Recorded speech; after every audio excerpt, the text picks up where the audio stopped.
Good evening and welcome to the August 13th, 2024 council work session for the proposed operational budget. I am calling this meeting to order. It is 6 p.m. Thank you all for joining us. One little announcement, Councilmember Graber is not here with us tonight. Next item is our invocation and our pledge allegiance to the flag, which will be led by our city manager, Felicia Donnelly. Please rise. Thank you, Mayor. As we gather today to discuss the budget for our city, let us approach this session with open minds and a shared commitment to the well-being of our community. May we be guided by wisdom and fairness in our decisions, ensuring that resources we have allocated reflect the values and priorities of those we serve. Let us remember the responsibility we hold to create a budget that not only meets the needs of the present, but also prepares us for the future. May our discussions be collaborative, our choices be thoughtful, and our outcomes just and balanced. We come together with a common purpose, to serve the people of Oldsmar with integrity and dedication.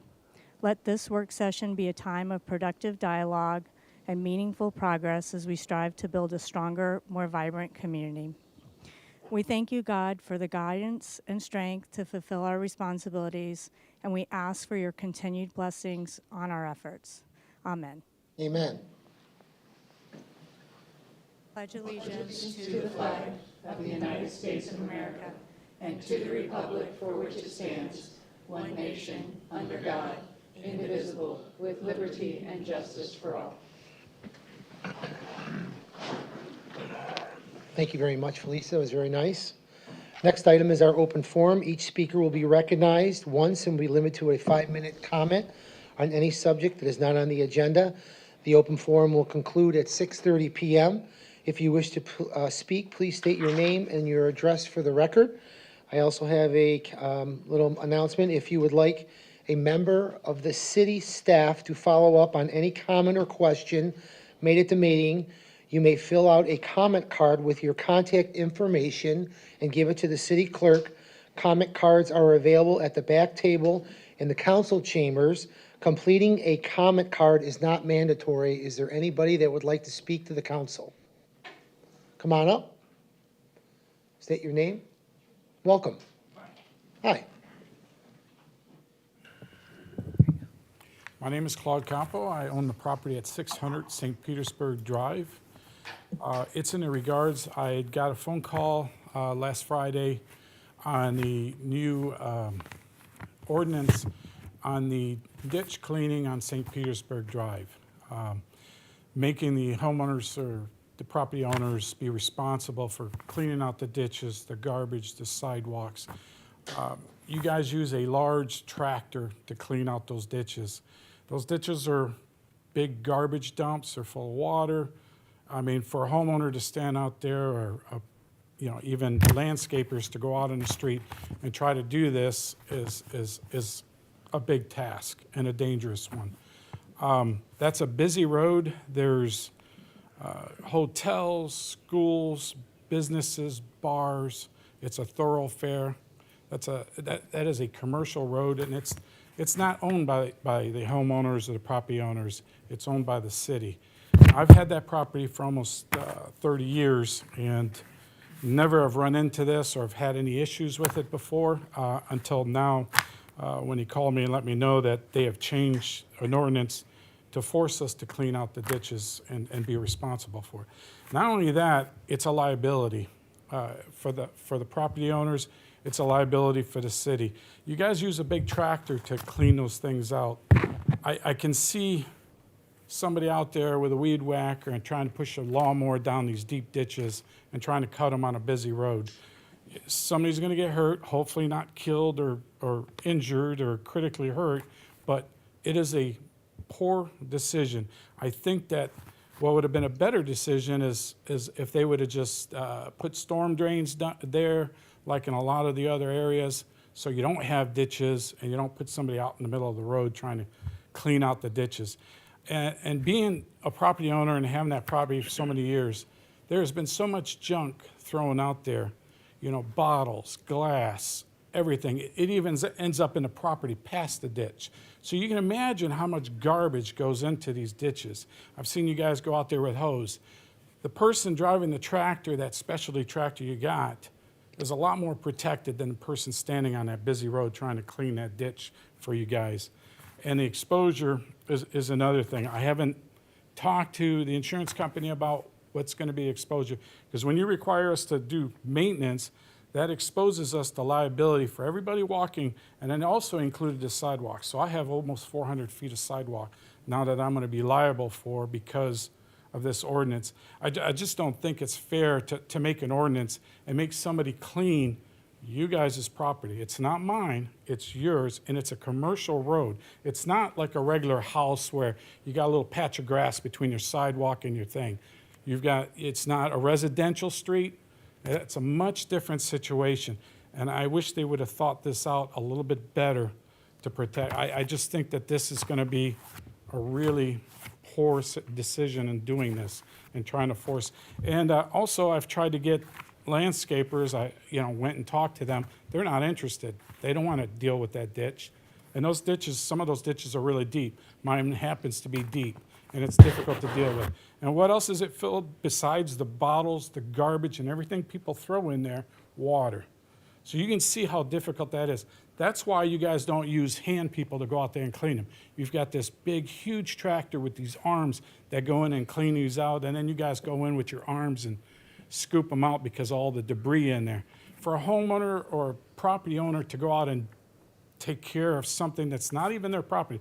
It's one thing if it was an easement and we own the easement, but it's another thing, we don't own that land. To make us be liable, responsible, and that's a lot of work to clean out those ditches. That's not an easy task by any means. It's one thing if you're gonna do it in front of their house, but now you're gonna make, since I'm on a corner, I got two sides. So, I'm gonna have two sides, and I've always taken care of the side that doesn't have ditches because obviously it's not a problem to do that.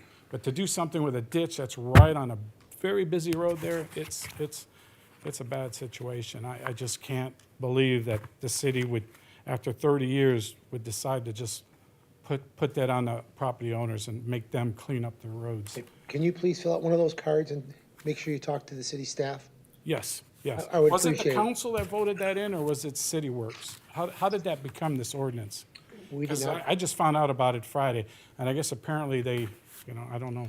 if you would fill out that card and take care of that, it would be great. Okay. And the city staff will definitely get back with you. I appreciate it. Thank you so very much for coming in.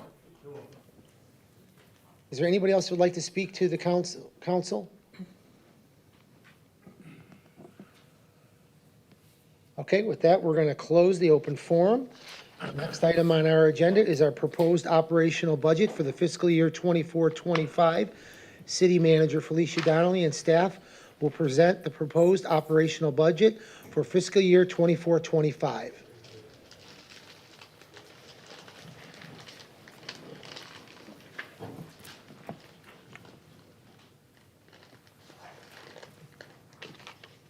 Good evening. Good evening. The purpose of today's work session is to present and review the proposed operating budget for fiscal year 24-25. As you are well aware, preparing this budget requires an extraordinary amount of effort and collaboration from our dedicated city staff. I want to take a moment to express my sincere gratitude to the department directors, supervisors, and the city clerk for their tireless work.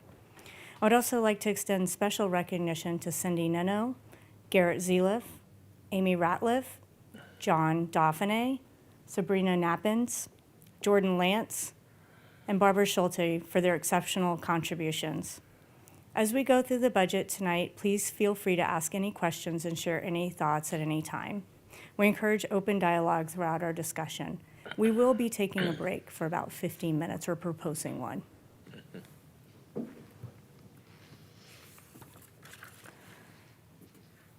This year's budget theme is guided by the theme, Your City at Work. Our team embodies passion, dedication, and a steadfast commitment to ensuring the ethical and effective delivery of services to Oldsmar. I'm also proud to share that our efforts have not gone unnoticed. This past year, our budget received recognition through the Distinguished Budget Presentation Award from the Government Finance Officers Association. So what is the budget process? Let's start at looking at the 4 essential stages and foundational aspects of the process. We begin with preparation, where we assess our financial landscape, including revenue forecasts and expenditure needs. We allocate resources to align with the city's strategic priorities. This is a collaborative effort ensuring that every dollar is carefully assigned. This stage lays the groundwork for the entire budget. The review stage follows, where the proposed budget undergoes thorough scrutiny by both our internal team and the City Council. Adjustments are made to ensure that the budget meets the community needs. Next, we reach implementation, where the approved budget is put into action.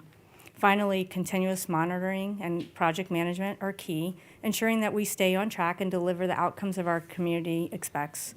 And guess what? This starts over all the time. So what is the process? This slide highlights the initial stages of our budget timeline, emphasizing the early milestones that set the foundation for the entire process. At this stage, we kick off the budget process by gathering input from departments and setting strategic priorities. This is followed by critical milestone tasks, such as the submission of preliminary budgets and the first round of internal reviews. These early stops are crucial for shaping the direction of the budget, ensuring that we align our resources with the city's goals from the outset. Moving to the next slide, we continue with the latter stages of the budget timeline, focusing on critical milestones that lead to the final adoption of the budget. At this point in the process, we conduct detailed reviews and make necessary adjustments. This is followed by public hearings, which are essential for ensuring transparency and community involvement. As we approach the final stages, the budget is presented to the council for approval. This is a key moment where all the work comes together. And council approval signifies the formal adoption of the budget. Once adopted, we move into the implementation phase, where the approved budget is executed with ongoing monitoring to ensure we stay on track and meet our financials and strategic goals. In February, the City Council adopted a new mission, vision, goals, and priorities reflecting the input gathered extensively from the community. These guiding principles represent collective values and provide a clear direction for Oldsmar's future. In May, the Capital Improvement Program was reviewed by the Council, aligning long-term infrastructure and development initiatives with these established goals. Today, as we present the departmental objectives, you'll see that they are align with and support council priorities and goals, ensuring that all of our efforts are focused on achieving the shared vision for Oldsmar. Our budget is carefully designed to ensure financial stability and support of our strategic goals. We've committed to a balanced budget, ensuring that we manage our resources responsibly while delivering essential services.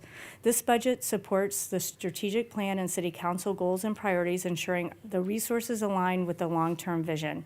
We're also maintaining the general fund unrestricted fund balance of the required 15%, providing a safety net for unforeseen challenges, such as a storm. Our enterprise funds are self-supporting, meaning critical services like water and sewer are financially sustainable.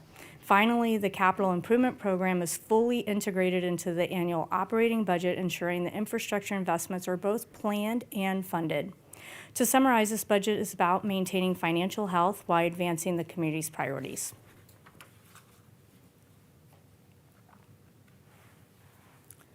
As we approach this year's budget, we face several significant challenges that require very careful consideration and strategic planning. First, inflationary concerns are impacting our costs across the board, from everyday operational expenses to larger projects. We're very mindful of how these pressures affect our ability to deliver services efficiently. Next, we're addressing the need for a competitive workforce. Attracting and retaining top talent is essential for maintaining the high level of service our community expects, but it also requires us to remain competitive in a challenging labor market. Additionally, escalating infrastructure construction costs are a major concern. These rising costs mean that we must be even more strategic in how we allocate resources for critical projects. Despite these challenges, our staff is focused on developing a budget that is as lean as possible. We've worked diligently to avoid any ad valorem tax increase, ensuring that we can meet our community's needs without placing additional financial burdens on our residents. Here are some examples that demonstrate inflation. Overall inflation, the Consumer Price Index for Tampa, St. Pete, Clearwater in 2022, 10.3%. Calendar year 2023, 7.7%. Vehicles. Chip shortages decreased supply. Prices and repairs have increased. Some examples are in fiscal year 18, the city purchased a Chevy Silverado 250 for $33,568. In FY 22, that's not even this year prices, the same Ford F-250 was $47,905, an increase of 42% over the fiscal year 18. Fuel. We all see it. In September of 2023, a gallon of diesel was $3.90. Gallon of gas was $3.17. In 2021, same diesel was $2.76, and a gallon of gas was $2.62. Property insurance. In FY 24, the city received an overall increase of 50.4% for property and other lines over the prior year. The year before that, we received an 8.8% increase. General supplies, chemical costs. In fiscal year of 2022, the CO2 was cost at 9 cents a pound. This last year, 21 cents a pound. That's 91% over the previous year, which was 22% over the previous year. You can see where this is going. Design and construction services. Because of ARPA and the obligation and spending deadlines, which is at the end of this year, there's been an enormous amount of capital projects that hit the open market. So governments are procuring large capital projects all at the same time to spend the money. So the influx of money into the market affects our pricing. And so we're also challenged because we have deadlines for that. So an example of this is Douglas Road. So the final engineer's estimate for that was $7.7 million. We put it out to bid. The bid came back at $11.75 million, almost 52% over the engineer's estimate. Contract services, sludge disposal costs for the water reclamation facility is just one example. And these are just examples. In fiscal year 22, the cost of disposal per ton was $49.78. You can see in fiscal year 24, same sludge, costs $59.13, an increase of 8% over last year, an increase of 10% over the prior year. So the next concern is, as the labor market concerns continue to grow, our city is placing a strong emphasis on maintaining a high-quality workforce. It's essential that we remain competitive to attract and retain the talent necessary to provide services. To address this, our budget includes a 4% cost of living adjustment, called a COLA, and up to 2% merit increases. These adjustments are designed to ensure that our employees' compensation remains fair and competitive, reflecting the rising cost of living and rewarding exceptional performance. Additionally, we're increasing the city's contribution toward dependent medical insurance.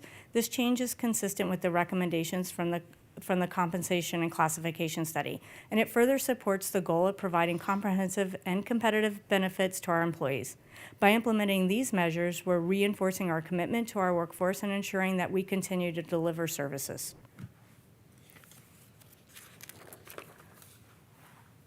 In February of 2024, earlier this year, the new city vision that you all developed in concert with the community and a facilitator was adopted. The new city vision is Oldsmar is a safe, vibrant city with a small town feel and exceptional community events. We focus on conservation, resiliency, and sustainable development while connecting all corners of our city with a multimodal transportation system.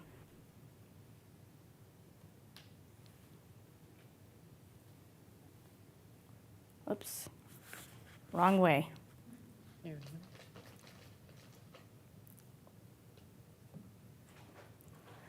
The new city mission adopted, also in February, is the City of Oldsmar delivers fiscally responsible, dependable services that foster an exemplary quality of life, honoring our unique history and character. the new city council strategic goals, economic development,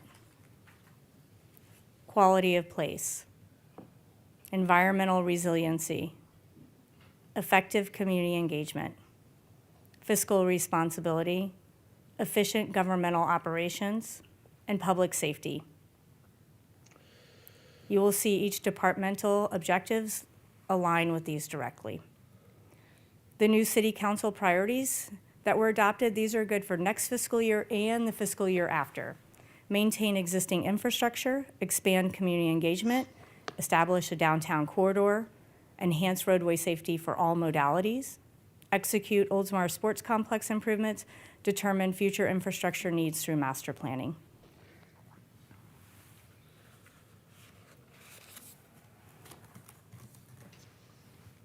Our budget is guided by a robust policy framework that ensures both fiscal responsibility and operational efficiency. Let me walk you through some of the key components. First, maintenance of infrastructure and equipment is a top priority. We are committed to preserving the quality and longevity of our assets, ensuring they continue to serve our community effectively. Financial controls are crucial for maintaining transparency and accountability in our budgeting process. These controls help us manage resources wisely and prevent financial mismanagement. We also emphasize budgetary position control, ensuring that every position within the city is necessary and justified, aligning with our strategic goals and financial constraints. A periodic review of rate schedules allows us to adjust fees and charges as needed, ensuring that our revenue streams remain fair and adequate to cover the cost of the services. Our accounting policies are designed to uphold the highest standards of financial reporting, providing clarity and consistency in how we manage and report the city's finances. The investment policy governs how we manage the city's investments, focusing on safety, liquidity, and return on investment to maximize the city's financial resources. Debt management policy ensures that any borrowing is done prudently, balancing the need for funding with the city's long-term financial health. Finally, we conduct an annual independent audit to verify the accuracy and integrity of our financial statements, providing assurances that our financial practices meet the highest standards. Together, these policies create a strong foundation for sound financial management and effective governance.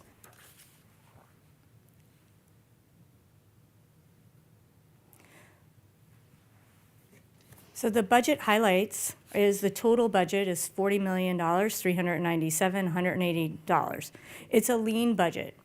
It's a decrease of $31,474,165, or 43.8% from the revised 23-24 budget, mostly due to capital projects. The capital outlay is $5,581,750. It's 14% of the total budget. It's a decrease of $28,824,283. You will learn all about these through the presentation. The millage rate remains 4.05 for the 17th consecutive year since 2008. And there's been no millage increase at all for the last 35 years. The city's taxable property values increased only by 4.95%. You can see that's a problem with the inflation increases. We were the lowest in the county, by the way. Also, this budget reflects no new debt. We still have debt that we're servicing. So with that, I'm going to invite Cindy Neno up to the lectern to continue the conversation, the Administrative Services Director. Thank you, Felicia. Good evening, Council. I'm Cindy Neto, Administrative Services Director. And are you ready to dive into the fun stuff? Yes. Okay, the numbers, okay. Okay, as Felicia mentioned, the total proposed budget for fiscal year '25 is $40,397,180. From that, it's made up of 47% is the general fund, the 30% is the water sewer fund, solid waste fund is 8%, stormwater utility fund is 5%, the capital improvement fund 6%, the CRA 3%, and all other funds together are 1%. The general fund and the three enterprise funds make up about 90% of the total budget. So we will spend most of our time throughout tonight talking about those particular funds. The remaining 10% of the capital improvement is 6%. The CRA is 3%, and then the other smaller funds are the remaining 1% to make up the 10. By category, personal services is the largest category at 40%. Operating, at 34% of the $40 million. Capital outlay is 14%. Debt service is 3%. Reserves and transfers, 9%. Felicia also mentioned that the following items have been incorporated into the fiscal year 25 budget, including pay raises for the employees of 4% COLA, a cost of living adjustment, and a merit increase of up to 2%. Health insurance and other benefits has been included in the budget. We have also increased the contribution towards dependent medical insurance for the city employees. The city not only picked up the 4% premium increase, we also further reduced the employees' costs for the dependent coverage by another 5%. This will truly go a long way to help ease the financial burden for those who carry dependent medical coverage for their families. Additionally, a significant increase in the firefighters' pension contribution rate has been factored into the personal services budget. As per the fiscal year 24 actuarial valuation for the plan, the city's contribution is estimated at 55.42% for fiscal year 25. That will be combined with an additional 16% estimated from from the insurance premium taxes that you pay on your insurance policies. This Chapter 175 pension plan is for the firefighters hired prior to 10/1/14, and the plan is now closed to new participants. Any firefighters hired after that point have been enrolled in the FRS. Okay, responding to the needs of the departments, the city manager is recommending a number of position adjustments, specifically for the general fund, the water sewer operating fund, and the stormwater utility fund. In the general fund, first of all, the Public Works Department is requesting, it's kind of just an exchange between the tech services and the streets division. They're switching on paper the administrative assistant and streets division with the one in tech services, and it's really just to kind of straighten out the books and then make sure they're budgeted in the correct spot. So that's kind of a wash. In the street division, we are promoting the senior traffic sign technician to a lead sign technician. Administrative services, we're going to promote the IT network infrastructure and security analyst to a cybersecurity manager. Planning and redevelopment department, we're going to promote the principal planner to a planning manager. Water sewer fund, administrative services finance division, we requested that we promote the finance administrator to an assistant administrative services director. In the GNC, distribution and collection division, we are adding one FTE, one full-time equivalent, reflecting a new position, a capital projects manager. The stormwater utility fund is asking to add one full-time equivalent, a FTE, reflecting a new position, a heavy equipment operator. Okay, here's a summary of the full-time equivalents, FTEs, for the fiscal year 23, 24, and proposed 25 budgets. This is actually an updated table from the proposed operating budget document, which now reflects a mid-year adjustment in fiscal year 24 that we didn't have in the original version. Fiscal year 23 and 24 FTE totals are both 163.3, with 165.3 proposed for fiscal year 25, as described in the previous slides. Okay, moving on from personnel to capital. The largest capital outlay items are reflected here, including gravity sewer lining at $1.3 million, the Oldsmar Complex field lighting upgrade, $400,000. We're going to resurface turns at the BMX track, $400,000. The RO plant needs a new HVAC system, $350,000. There's a front end loader budgeted a replacement at $292,000. We're going to we've budgeted $250,000 for citywide street resurfacing, and then $200,000 for a community redevelopment agency master plan. There is a substantial decrease over the fiscal year 24 budget, as a number of big ticket projects are included in the current budget for fiscal year 24, such as the WRF control building, the St. Pete Drive, Complete Streets, the Douglas Road project that Felicia discussed earlier. Also, that's why you're going to see a huge variance between fiscal year 24 and 25, just because of those big ticket items. Okay. And as I'm going to talk about in the next slide, we did recently discover we are going to have to rebudget the St. Pete Drive project. So, okay, so we do want, well, you'll hear about this throughout the presentation because it affects a lot of different funds. It's a big ticket item, a lot of money. So it's currently budgeted in fiscal year 24, and we will need to rebudget it. The project is not currently included in the fiscal year 25 proposed budget, so you will not see it in there at all because it was supposed to be underway. We will add the project costs, an estimated $6.4 million, to the final budget. So when we publish the final budget for October 1st, it will be reflected in there. The total budget will go from $40 million to, we'll add the 6.4 to that, so it'll be $46.4 million. Of that, $2.2 million of that project is in the CRA, and the rest of the capital project, it will be in the capital projects funds, with $2 million appropriated for the roundabout. Due to the complexity of this project, it will be discussed throughout this presentation, so keep hearing over and over. Okay, debt outstanding. Okay, we have two debt issues that are current. One of them is through Synovus Bank, and it is for the Harbor Palms infrastructure loan. It was originally issued in 2019. We reissued the debt in 2021 to lower the interest rate and extend the draw period, with the final maturity in 2033. The original amount of the debt was $6 million. As of 9/30/24, we will owe $4.3 million on the debt. The annual debt service is $528,000, and that is split between two funds, which we'll go into a little bit later. Chase Bank has a note for it was originally for the construction of the reverse osmosis water treatment plant. That debt was originally a state revolving fund loan that was refinanced through Chase. We did not extend the maturity, but we lowered the interest rate significantly. We saved quite a bit of money on the interest payments. That debt matures in 2032. The original refinanced amount was $5 million. Principal at 9/30/24 will be $3.3 million, and the annual debt service is about $475,000.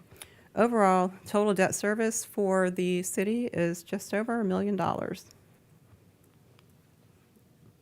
Okay, so now that we've been through kind of a high level of the fiscal year 25 budget, if you see, you've heard a lot of this terminology. We've been talking about funds. You've heard general fund and enterprise funds. So now we're kind of going to take a few moments to provide some of the background information, kind of explain what those things are. There are two different types of funds presented in this budget: governmental funds and business type funds, or enterprise funds. For the governmental funds, the first one is the general fund. That is the biggest fund. The special revenue funds, there's debt service funds, a capital projects fund. For enterprise funds or business type funds, we have the water sewer fund, stormwater utility fund, and the solid waste fund. Okay, so the general fund, you can look at that. A lot of people think of that as the primary checkbook for the city. It funds the primary operating expenses for the traditional government services. It manages the revenues and expenditures for the daily operations for the city for all the non-enterprise funds. It is generally supported by tax revenues, franchise fees, intergovernmental revenue for the state and county, and user fees. It includes traditional government services such as Parks and Rec, the library, fire department, the Pinellas County Sheriff's contract, and executive management, as well as information technology and fleet management, and facilities as well. We have 4 special revenue funds. They are governmental funds with dedicated revenue sources that have a restricted use. 3 funds collect impact fee revenue and record the authorized use of these resources to meet capital needs. And the 4th fund is the CRA, this 4th special revenue fund. It is also a governmental fund, and it exists to record revenues and expenditures related to the CRA, the Community Redevelopment Agency. Okay, the debt service, we kind of talked about the debt a couple slides ago. The debt service funds are created to accumulate and account for resources needed for the city's major governmental capital projects, typically required by issuers and spelled out in the debt covenants. These are required to, and I guess to put it in non-accounting terms, it's sort of like an escrow account where we have to put the money aside to make sure that it's available for the semi-annual debt payments. Governmental debt funds are not related to water, sewer, or stormwater system, which would be reflected in the enterprise fund if there's debt for that. Harbor Palms there is, but we'll get to that. Currently, we have one active governmental debt service fund for streets and sidewalk restoration work in Harbor Palms. Okay, capital projects funds. The purpose of the capital projects fund is to accumulate and account for resources needed for the city's major governmental capital projects. It includes dedicated revenue sources to fund specific projects. They are not water, sewer, stormwater projects or the utility component of a major project, such as Douglas Road had stormwater components, Harbor Palms had water, stormwater, and streets. So a lot of times those big projects will be split out, and then we can fund each piece of it separately. The projects in this fund and the capital projects fund typically have complex funding, such as grants, penny for Pinellas, and sometimes debt, and sometimes a combination of several different kinds of funding. Okay, enterprise funds. Enterprise funds are a type of proprietary fund and also known as business type funds. They must be self-supporting, operated and accounting for like a business. Operations funded by user fees from your utility bill, as well as some grant funding for the large capital projects such as a control building. Enterprise funds are not funded by ad valorem tax revenues. The funds include Water Sewer Operating Fund. We have an impact fund for water and sewer, Stormwater Utility Fund, and the Solid Waste Fund. So, ready to dive a little deeper? Okay. This is the point where we really start to dig into the numbers.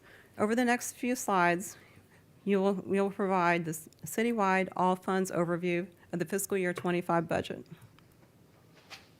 Okay, you've seen this graph before, and this chart was presented earlier, but we felt it was appropriate to present it again now that we've gone through all the background information and explained the funds.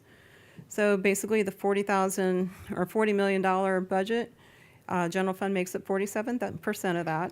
The enterprise total 43%, and the capital improvement fund and other funds make up the remaining 10%. Looking at it with another lens, we can see the comparative numbers from the prior years by fund.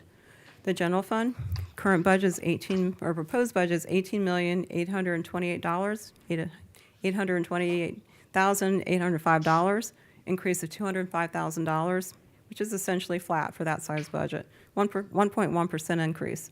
The Public Safety Impact Fund, the proposed budget is $178,750. It's about $1 million decrease, and that is due to the carryover of the new T-54 ladder truck for the fire department. That should be wrapping up or being completed at the end of the year. So there was a huge drop in that fund. Parkland Dedication Fund, we're budgeting $5,250, and that's money we're going to be putting away for future projects. Multimodal Impact Fund, $16,500. It's an increase of about $6,000, and we have just been, it's based on historical data, collections from this year. Community Redevelopment Agency, this is also, currently you're going to see a decrease over the prior year, but that's because St. Pete Drive is reflected in fiscal year 24 and is not included in the proposed 25 budget, but it will be. So that's going to change. As reflected in the proposed budget, the CRA budget is just over $1 million, 54% decrease. Debt service Veterans Park, you'll see this listed. This is a retired debt issue that has been hanging around for a long time.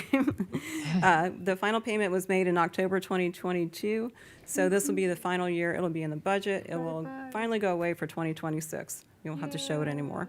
Harbor Palms debt service, it's going to remain flat because now we're in the repayment stage, so we're just paying off the debt. Sometimes it'll change just a little bit, $420 for just interest calculations. Capital Improvement Fund, for fiscal year 25, we have budgeted $2.4 million. Again, this fund, it'll have a lot of variation due to the capital projects and the timing of that. Water Sewer Operating Fund, $12 million for the proposed fiscal year 25 budget.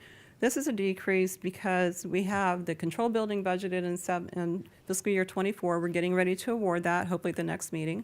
And then also we have the aeration system and then some other large projects in budgeted in fiscal year 24.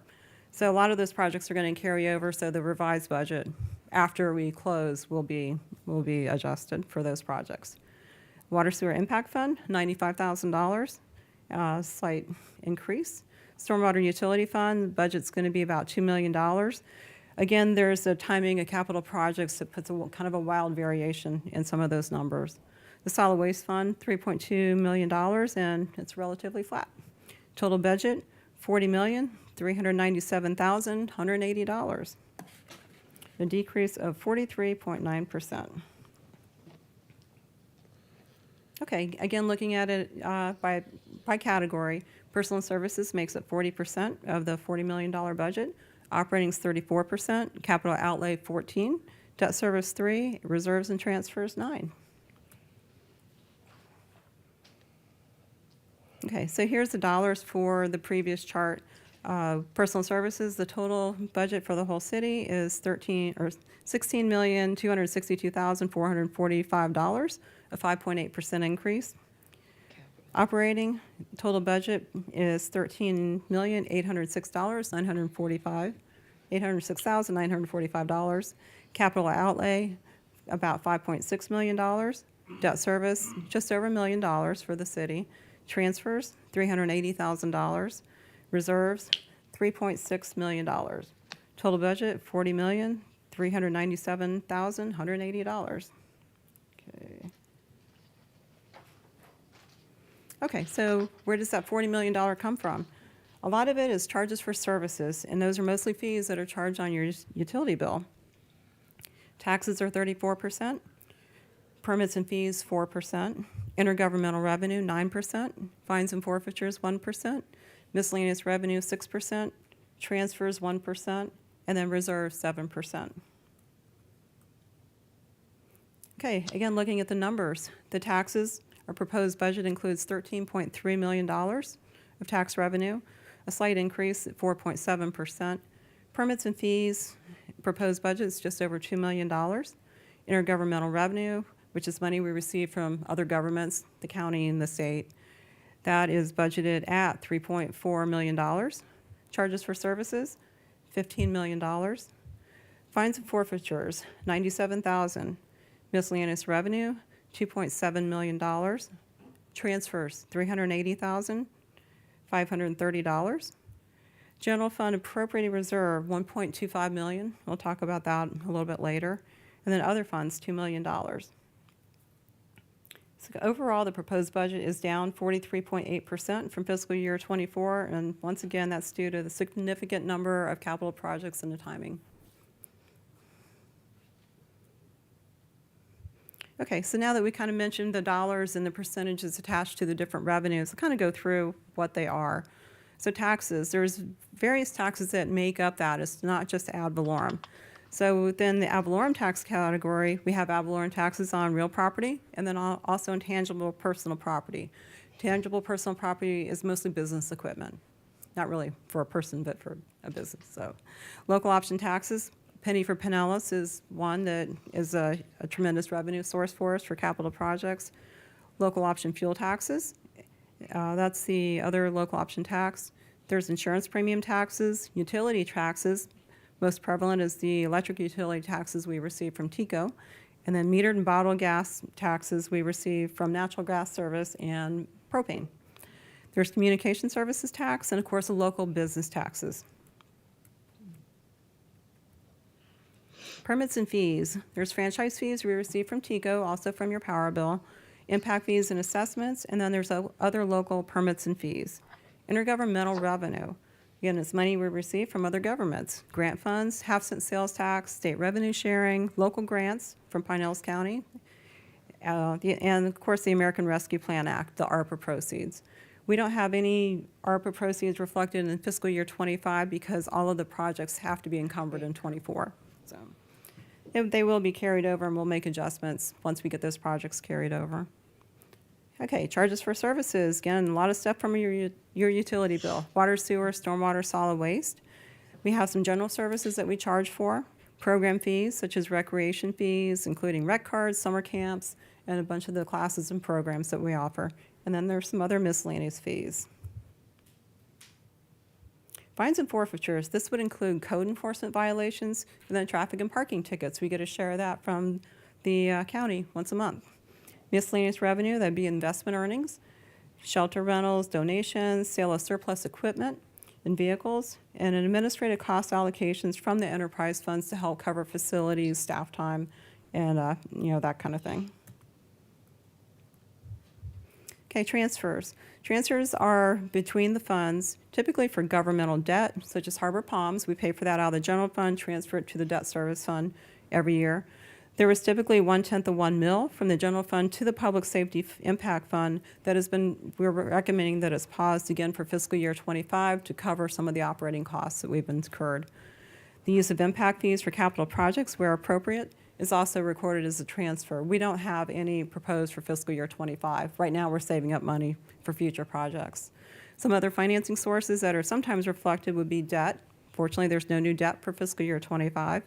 Appropriated reserve, it represents fund balances brought forward, available for use in funding city operations and capital projects. Total, all funds, $40,397,180. Okay, now we're rolling to the general fund. Again, we all know the general fund is a governmental fund with the primary purpose of supporting the general government operations. The total budget for the general fund is $18,828,805. Of that, 59% is personal services, 32% is operating, 5% is capital, 2% is a transfer to other funds, 2% contingency reserve. The spike or the changes in capital outlay is mostly due to equipment and building improvements, such as a new roof or HVAC systems. We had a number of those for fiscal year '24, so you see some variation in that. Okay, looking at the numbers, personal services, just over $11 million, a 4.1% increase for the general fund. Operating, $6.1 million, 2.7% increase. Capital outlay, $955,000, which is a 24% decrease. Again, we had some HVAC systems, roof replacements, and different things budgeted for fiscal year '24.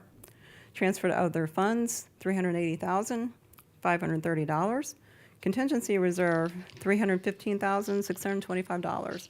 Total budget, $18,828,805.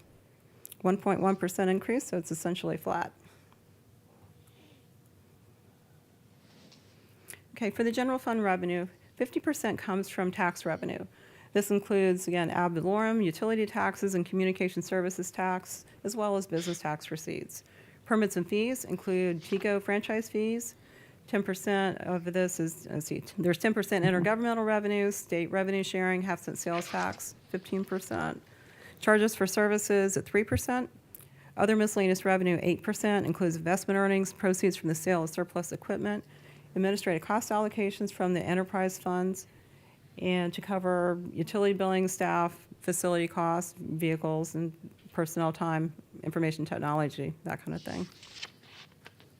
Okay, balances brought forward. Let's see. Sorry about that. Okay, so to see the numbers, taxes, $10,623,000. Permits and fees, $1.8 million. Intergovernmental revenue, $2.9 million. Charges for services, $494,900. Fines and forfeitures, $97,000. Miscellaneous revenue, $1,577,025. Appropriated reserve for the general fund, $1.25 million. Again, total budget for the general fund, $18,828,805. Okay, with that, I will hand it over to Kristen Garcia, our city clerk. Thank you.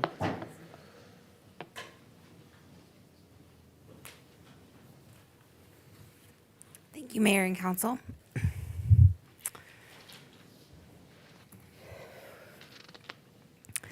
The City Council serves as the governing body, and its responsibilities are crucial to the effective functioning of our city. I wanted to highlight the key roles that Council undertakes: provide leadership and guidance for effective operations through policy, appoint charter officials, that includes the City Attorney Tom Trask, City Manager Felicia Donnelly, and myself, the City Clerk, conduct public hearings, adopt ordinances and resolutions, including the annual budget and millage rate, approve proposals, grants, and agreements, present awards and proclamations, and authorize city negotiations.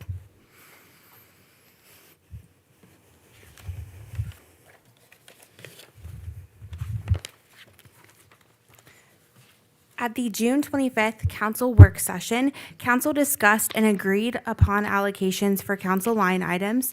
The following organizations requested charitable donations. The proposed amounts are as follows: Oldsmar Cares, $27,000; Maddie Williams, $25,000; Upper Tampa Bay Chamber of Commerce for event support, $15,000; Holiday Sharing Fund Kids Pedal Power, $3,000; Neighborly Care Network, $6,140; Upper Tampa Bay Chamber Education Foundation, $2,000, for a total of $85,140.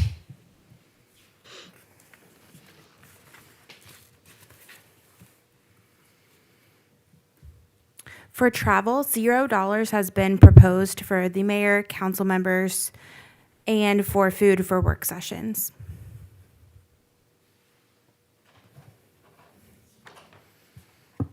For education and training, $1,200 has been proposed for Florida League of Cities annual conference for the mayor and one additional council member to attend. $600 has been proposed for the Florida League of Cities Institute for elected municipal officials for 2 council members to attend, for a total of $1,800. Also important to note, $495 has been proposed from Fund 109 CRA for the Florida Redevelopment Annual Conference, which will be held in Tampa, for the mayor to attend. And that will be brought up later in the CRA budget as well, CRA line item. For council dues and memberships, $2,390 has been proposed for Florida League of Cities dues. I want to bring to your attention that the Florida League of Cities recently sent a renewal letter indicating that the actual dues amount will be $2,485. So this amount will need to be revised for the final budget. Suncoast League of Cities, $1,000. Tampa Bay Regional Planning Council, $2,000. Mayor's Council of Pinellas County, $750. Florida League of Mayors, $475, for a total amount of $6,615.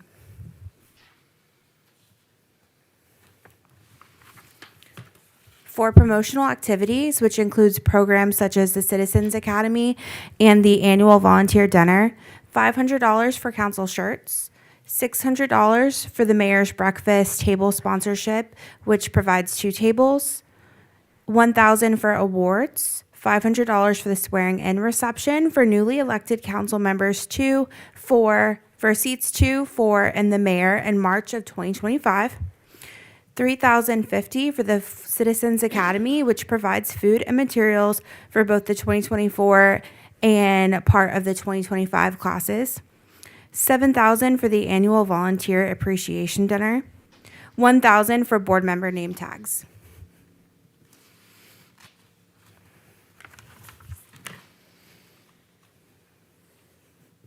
Of the highlights, important to note, this proposed budget does include the increase in council salary. Council adopted Ordinance 2024-12 at the August 6th council meeting, increasing the salaries paid to council members and the mayor after the expiration of their terms.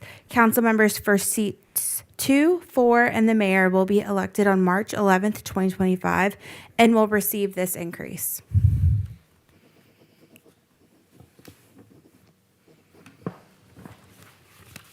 And I will now call up the city manager. Thank you.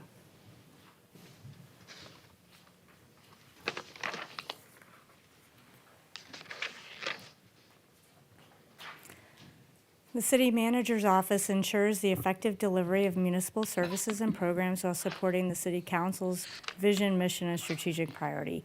It's important to note that the city manager's office budget also contains the human resources functions for the city. This slide outlines specific objectives for next year that directly support the council goals. To enhance effective community engagement, we're advancing key initiatives, reinforcing our community engagement policy, gathering valuable feedback through online surveys, and progressing the city's branding initiative to deepen our connection with residents. In pursuit of efficient governmental operations, we're dedicated to fair administration of laws and policies, advocating for the city in intergovernmental matters, and providing strong leadership, particularly during emergencies. We're collaborating across departments to ensure continuity plans are robust, our strategic plan is well-developed, and digital tools enhance our operational efficiency. Fiscal responsibility remains at the heart of our financial stewardship. We're committed to crafting an annual budget that reflects the city's priorities while maintaining reserves to safeguard against emergencies and unforeseen challenges, ensuring our financial stability. Some of the highlights of the city manager's general fund includes the continuation of a citywide intern program for an investment of $20,000, a strategy software program, $15,000 a year, and then the Garing Group and MedTech, the administration of our health insurance, $76,000 in the city management budget is for all the general fund allocations. I would like to invite Michelle Roy up to the lectern to talk about human resources. Human Resources Director. Good evening. Okay, so Human Resources is an internal department under the city manager's budget dedicated to servicing the employees as our customers. While we have a broad range of responsibilities, our goal is to create a positive and supportive work environment that enhances employee satisfaction, productivity, and overall organizational success. The city's most important resource is our employees, and we are incredibly proud of the low turnover rate we have here at the city, which averaged just under 3% over the past fiscal year. We conduct regular benchmarking to ensure that the city stays up to date and competitive in the employee benefits and compensation area. And we offer trainings, programs, workshops, and resources for continuous learning, professional development, and wellness support. We continuously review the city's policy and procedures to ensure a safe, diverse, and productive work environment. And this upcoming year, we plan to complete an evacuation and continuity of operations plan to ensure that the Human Resources Division can function seamlessly and provide unwavering support to all employees during any emergency. And all of those things, I believe, go towards that low turnover rate that we have. So passing through this slide, you'll see examples of how the city fosters appreciation and teamwork with achievement awards and peer-to-peer recognition. We encourage these recognition and foster appreciation and teamwork throughout the year. We actively advocate in diversity in hiring, leadership development, and decision-making processes. We embody the human aspect portion of human resources by having an open door policy with accessible support and guidance for employees.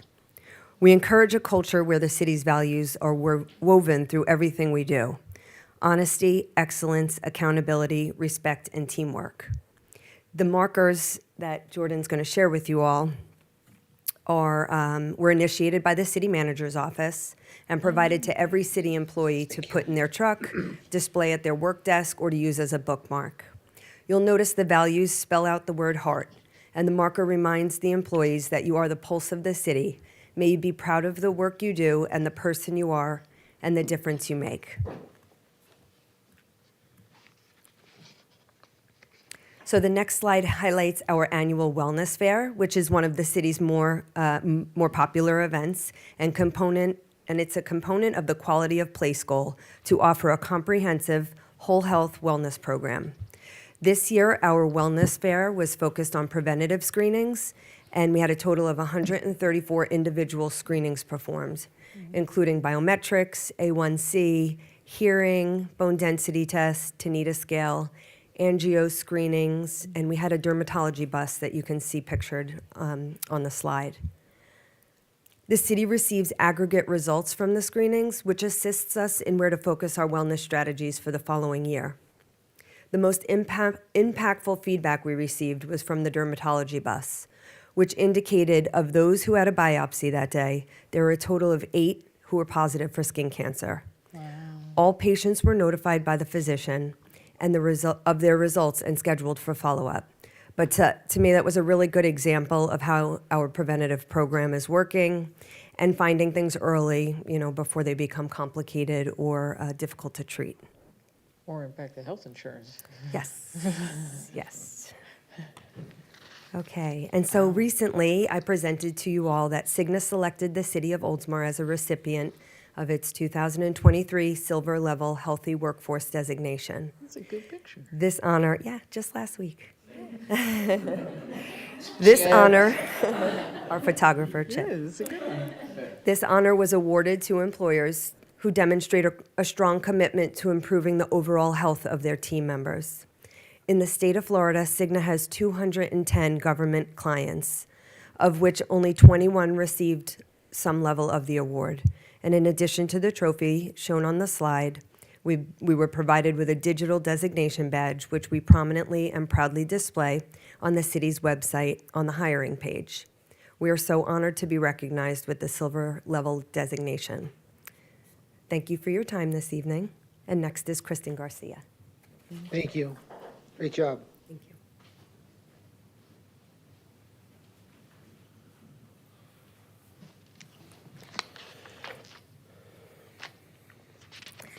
As the city clerk, I serve as a charter official appointed by council.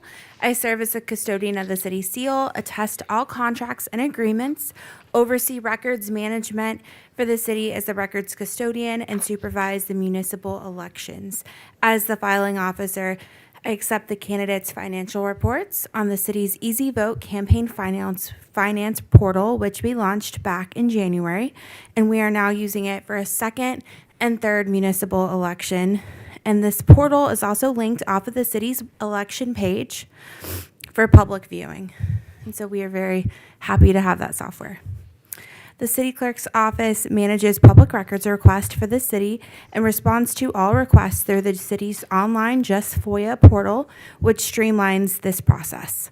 We launched the portal back in December and have processed a total of approximately 450 lien search and records requests through this portal since December.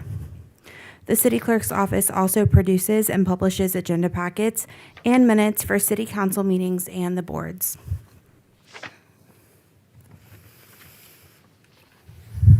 Our goals and objectives for the next fiscal year include a large focus on records management, including the organizing of electronic record storage to improve efficiency and utilization of our software. We also plan to review electronic folders for disposition and retention, provide training to city staff on new records management procedures, improve and revise all standard operating procedures for all positions in the department, and develop rules and procedures for the city boards that do not currently have rules and procedures. Highlights of the city clerk's budget include Just FOIA public records request tracking software at $9,000.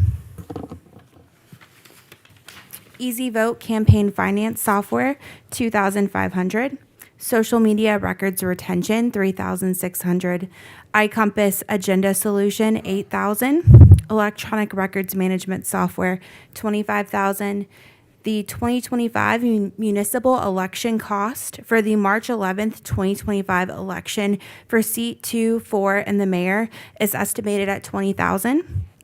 MuniCode ordinance codification, $4,900. And that concludes the clerk's slides. I will now call up the city manager. Thank you.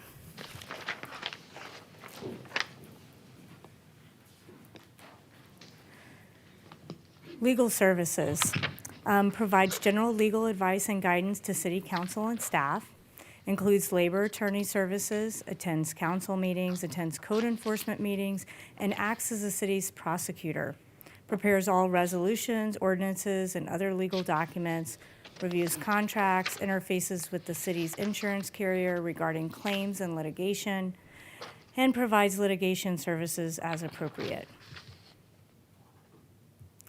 The overall budget for next year is $279,670. This year's budget is $353,525, represents a decrease of 20.9%, really due to the unprecedented litigation services that were provided this current fiscal year.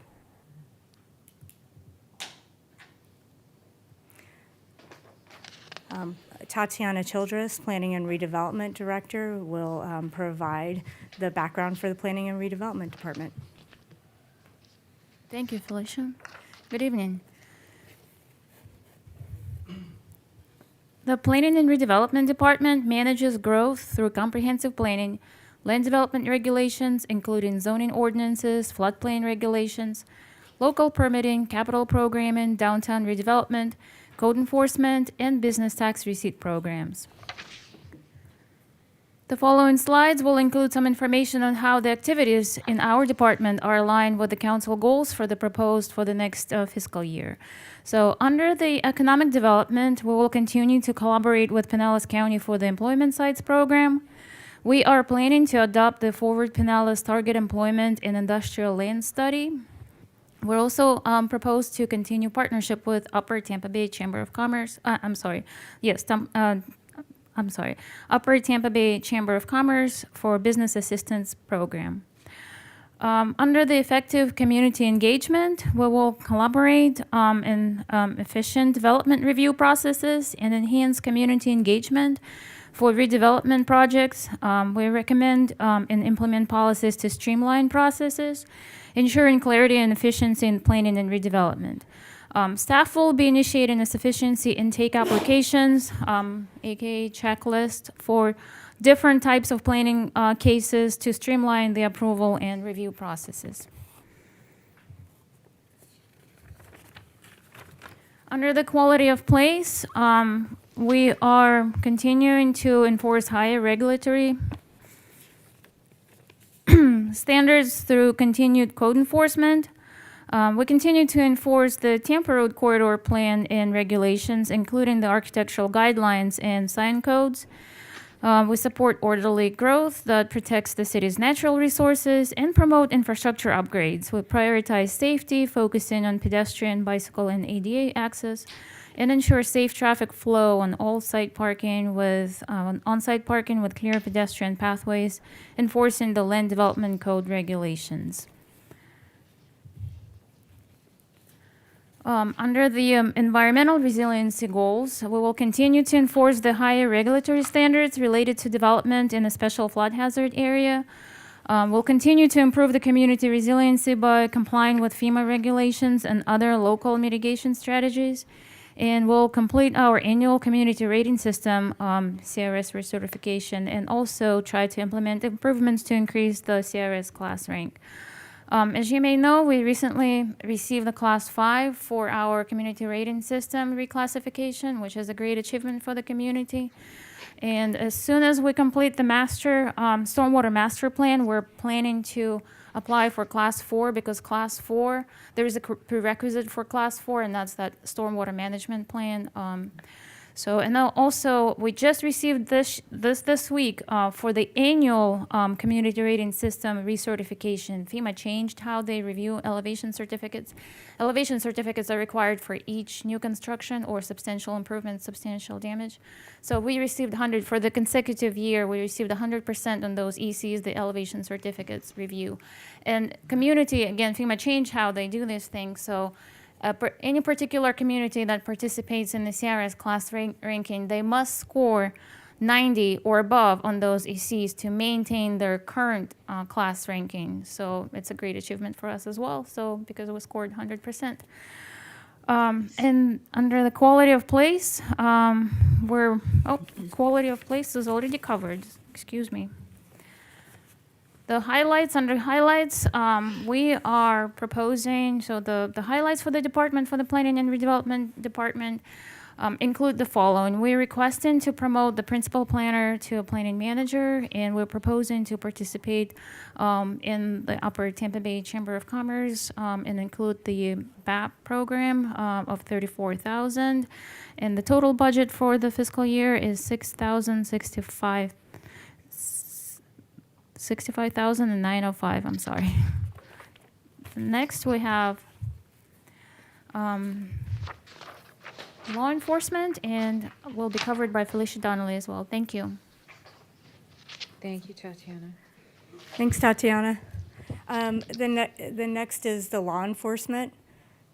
So you all approved a contract at your last meeting for continuing law enforcement services with Pinellas County Sheriff's Office. It provides the following services: 2 deputies, 24 hours, 7 days a week, an additional deputy, 8 hours for 7 days a week, 2 community policing officers, 40 hours a week for each one of those, 2 traffic enforcement officers at 40 hours a week, and 8 school crossing guards. The Sheriff's Office contract increased by 7.14% for next fiscal year. So the proposed budget is $2,317,595. And that's an increase from last year, $2,175,720. Fire rescue, I would invite Chief Schwabe up to the lectern.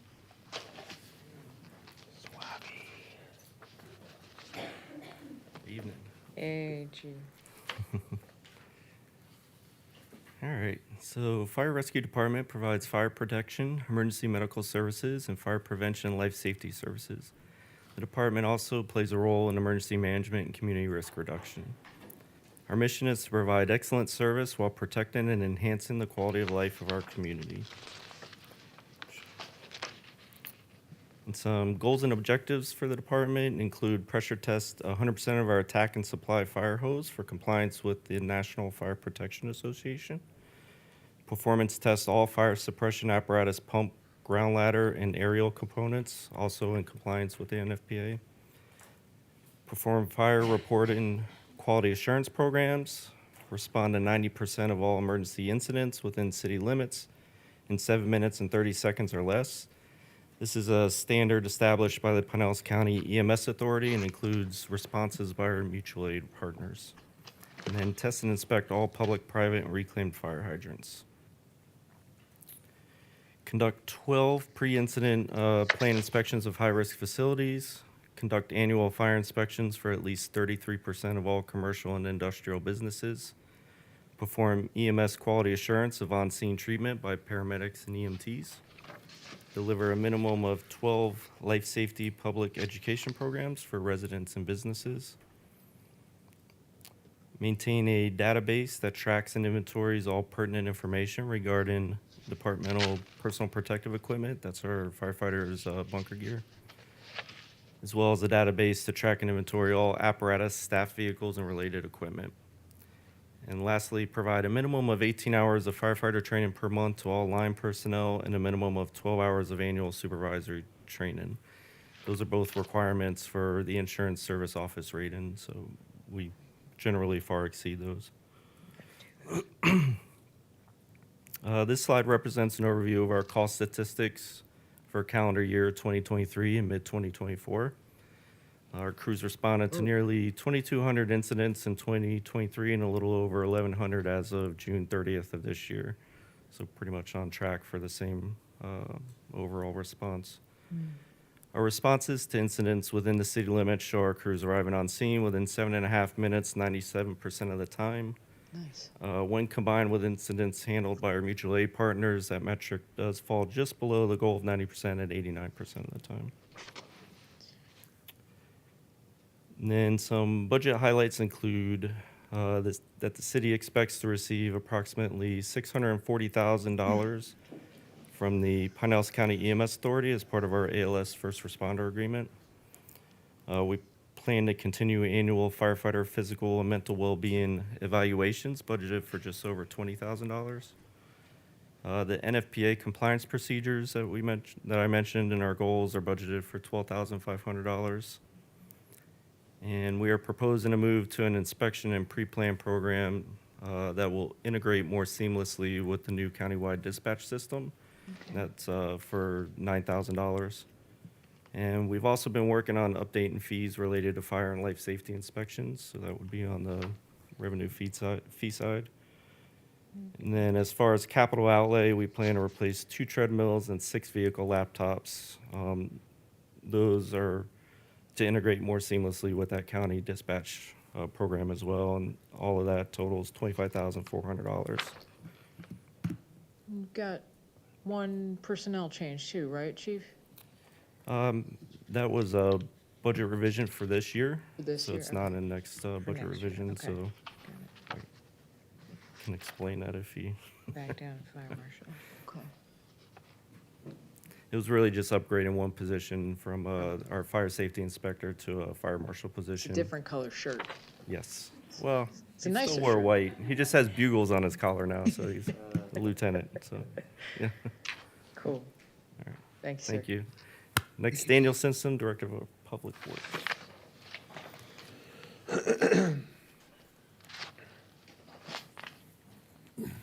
Thank you. First, the first division is technical services.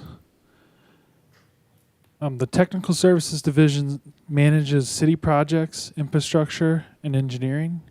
And they oversee the capital improvement program projects and provide construction expertise to various departments and citizens. This division most measures their success based on how well they manage projects. So with that, our goals are related to the success of the projects. The first goal is to complete the design and construction of the State Street Ditch project by summer of 2027. Next is to complete the construction of the WRF control building by spring of 2027. Next is to identify improvements to the Douglas Road corridor and begin the implementation process. So our plan is either to receive grant money or to create a lowered scope project. Okay, additional grant money. Manage the design and bidding of the South Oldsmar infrastructure project. Complete the Safe Streets for All study and prioritize recommended improvements. Manage the construction of the St. Petersburg Drive Complete Streets and Roundabouts projects. Okay, the following goals, many of them you'll see throughout Public Works, so they're really department goals in each division. Therefore, I'm going to spend a little bit more time on these slides, but I'll skim through them when we get to them in other divisions. First, we were pursuing funding opportunities to offset cost of proposed capital improvements. We have an aggressive capital improvement plan and an even longer list of unfunded projects. So our goal is to continue the flow of outside grants into the city. Next, we want to communicate effectively with the public through multiple methods to maximize transparency with the public regarding the city's capital projects. Our staff is committed to City Council's priority of expanding community engagement, and is our goal for the Public Works Department to be excellent in our communication with residents on our daily activities and our capital projects. Next, we want to utilize asset management system to better organize and schedule workload.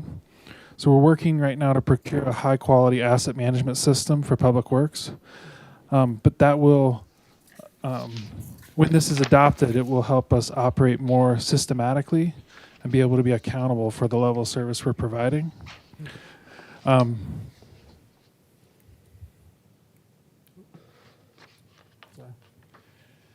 Next, continue to develop and encourage licensure, education, and cross-training between disciplines to ensure a highly skilled staff. So my goal is to develop a culture of growth in my department, and I want Public Works staff to be always growing in their skills. So we have great employees, and I want them to maximize their potential. So in technical services in particular, we have two of the most senior employees in the city, and we'd like to see those people cross-train the next generation. Next, we have to complete building permit reviews and process right-of-way permits within 5 business days. Technical service staff reviews permits and provide comments as part of the city's technical review committee. Our goal is to provide these reviews within 5 days. And right-of-way permits are handled exclusively in this division, and we'd like those to also be processed in 5 days. Okay, some highlights. So the technical service division has very limited operating capital expenses because most of the expenses are managing projects that are funded outside the division. This year is a professional licensure year, so throughout the department, any license that's a state license is renewed in odd years, so therefore those, you'll see that in the operating expenses.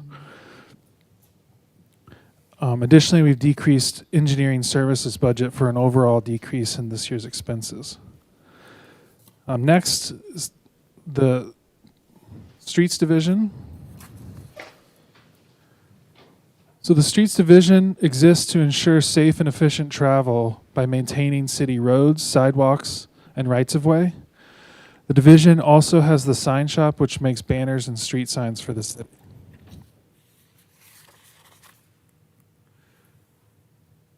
So the goals and objectives, to keep the city-owned infrastructure in good condition, communicate effectively with the public, and pursue grants.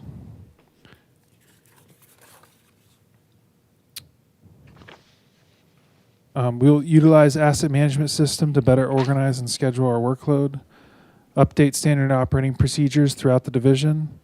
The update of the standard operating procedures goal will be in many divisions of Public Works. These SOPs are developed to document what success looks like, and my goal is that every division would have a binder that I could plug a competent supervisor in, and they would know the Oldsmar way of doing things. We have increase in training, like we've spoken about, and identify ADA accessibility deficiencies and address within the budget constraints. This goal is aimed at achieving City Council's priority of enhancing roadway safeties for all modalities. Okay. The fund overview. We've proposed a promotion of the senior sign technician to lead sign technician. Last year, we created a position that was a sign technician. So therefore, there's 2 in the sign shop now, and we're finding that the senior sign technician has been asked to have more responsibility and leadership. Therefore, the lead sign technician job title will be more in line with the duties performed. We've also budgeted $10,000 to freshen up our traffic markings. And additionally, there's $400,000 is budgeted in this fund for electricity for streetlights, which is a 7% increase. If you'll note, that's 2/3 of the division's entire operating expense.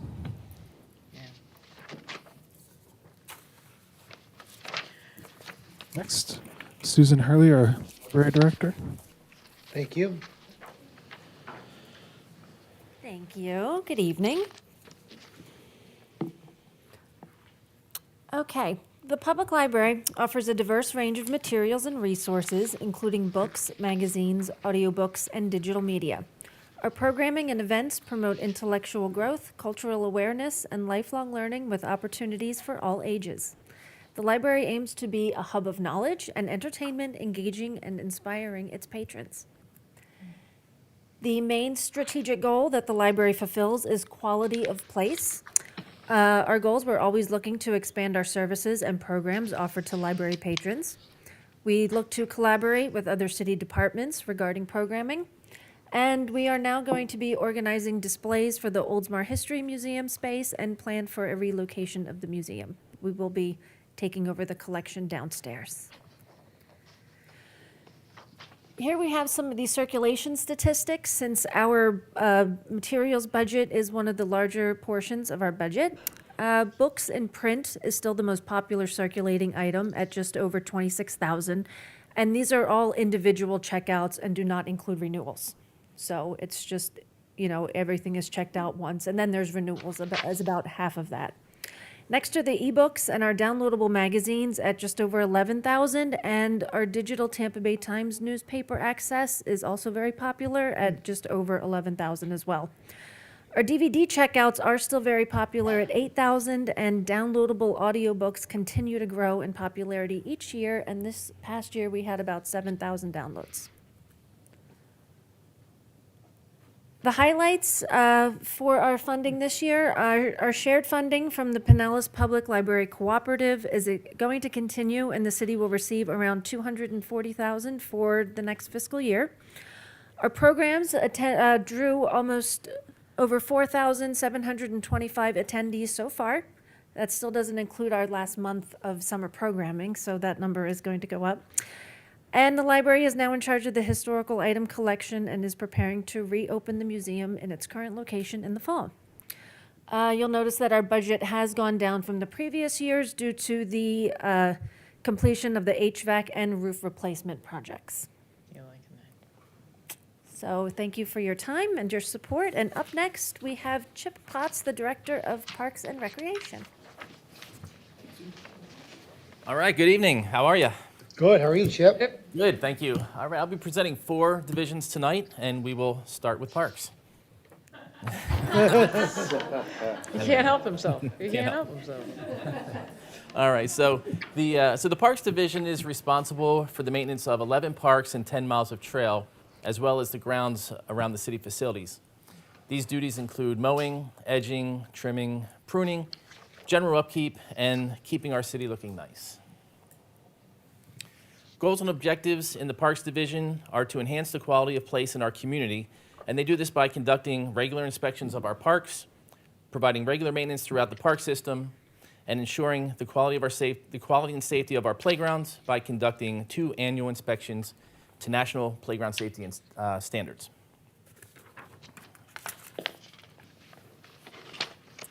Additionally, our goals include environmental resiliency through the removal of invasive species like Brazilian peppers, receiving community feedback on park users through our park user survey conducted along with the Parks and Recreation Advisory Board, and also training our staff to maintain efficient operations. Highlights in the Parks Division are, in this year's budget request, include the continued use of contractual landscaping services for our medians and Sheffield Park and Harbor Palms Nature Park. Additionally, we'll continue to replace benches, tables, and other amenities as needed. And as you can see in the project area, we have some equipment purchases and replacements planned, as well as the replacement of the fencing at the Mobley Dog Park. All right, recreation.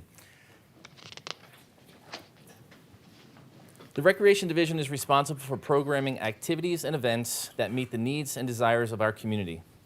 Their efforts help to build community pride, increase the quality of life, and have a positive economic impact on our community.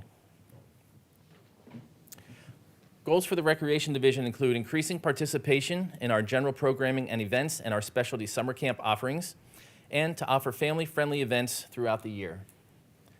Another goal is to work with the Parks and Recreation Advisory Board to develop and distribute the annual community survey regarding recreation program desires.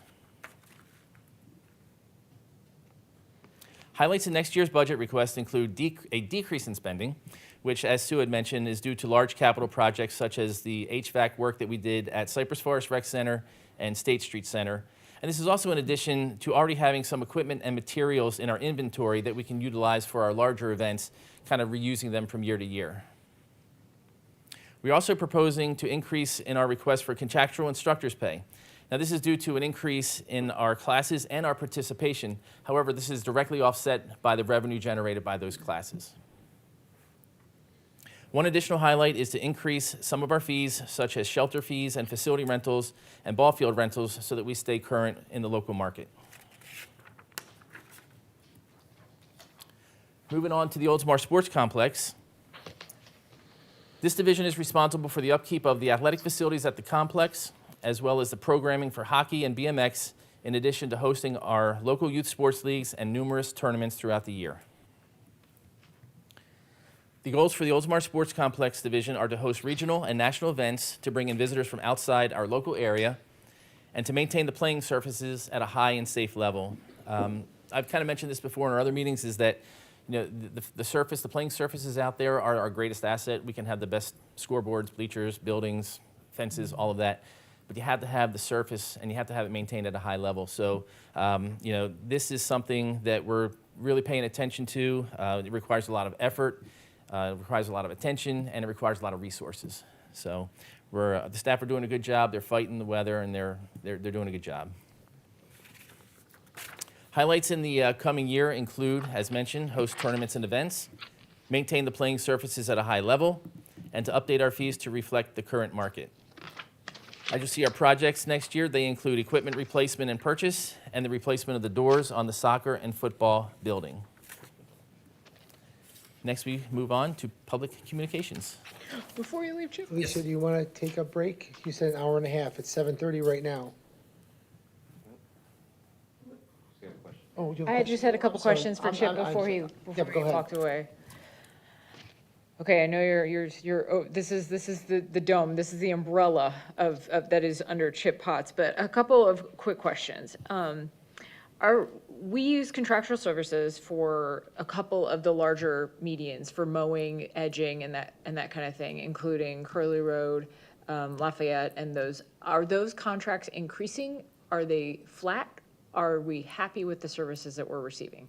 We are happy with the services we're receiving. There's a percentage increase that the vendor can request each year. Request as based- part of the contract? As part of the contract, Like correct. one of those 3%, Of cost, yes, which nobody ever doesn't request. Correct. But it is a potential. yes. Okay. And then, as far as, I know this is like one of those magical unfunded things that we're not going to talk about, but we're going to put it way over here in 2030. Is there any possibility in the, I guess it would be park CIP, to add additional shade structures like those umbrellas at the spray park? I know we already passed CIP, but just put it like in your brain. They can always be put in, yes. I'm gonna Yeah, buy and one I of will those say- I will say umbrellas. this, they are much more expensive than Than one you would think. think. They, like, Yes. for example, if, for a playground that we put in, they're sometimes more expensive than the playground itself.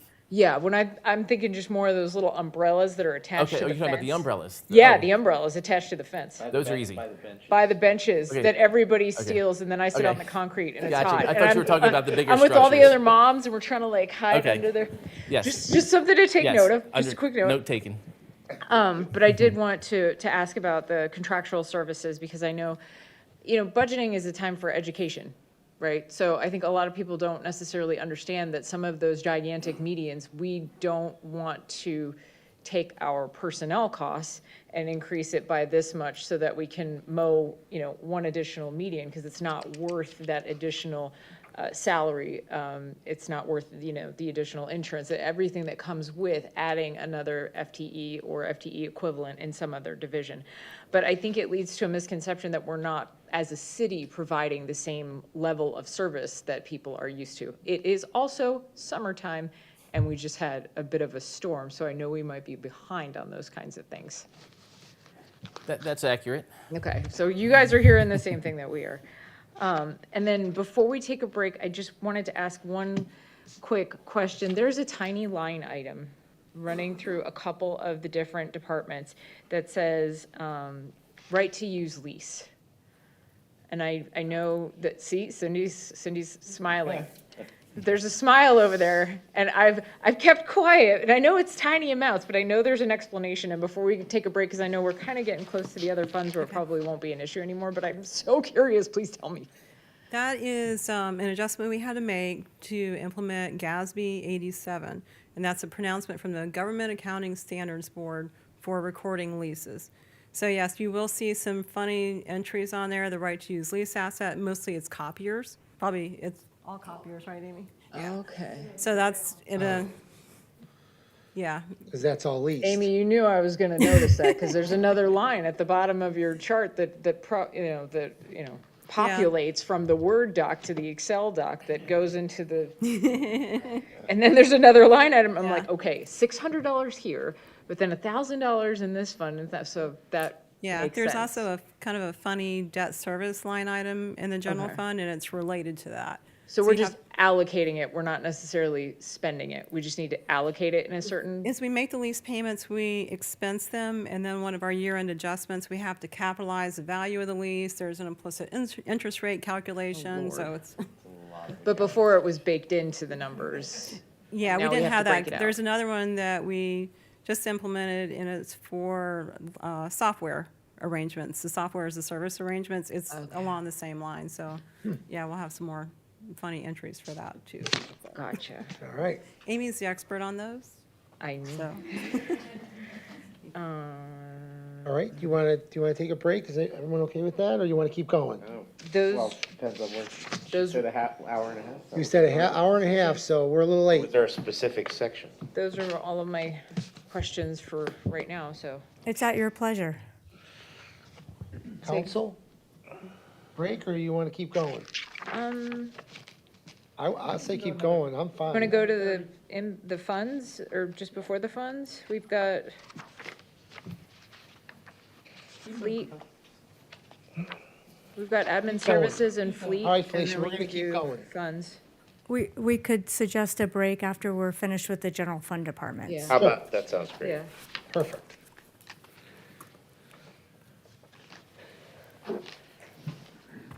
So public communications. The Public Communications Division connects the city to stakeholders through advertising, media, partnerships, and public relations. This includes a triannual magazine, Top of the Bay, marketing, collateral, branding, communication efforts, including the website, video, and social media management. The division also oversees public art programming. We are award-winning, with accolades including a Florida Municipal Communicators Association Outstanding Award for the magazine, a Florida Recreation Park Association Award for the magazine, a Florida Municipal Communicator Association Award for Community Excellence in Government Communications, and another Florida Municipal Communicators Association Outstanding Award for the Best Social Media Post in the state of Florida.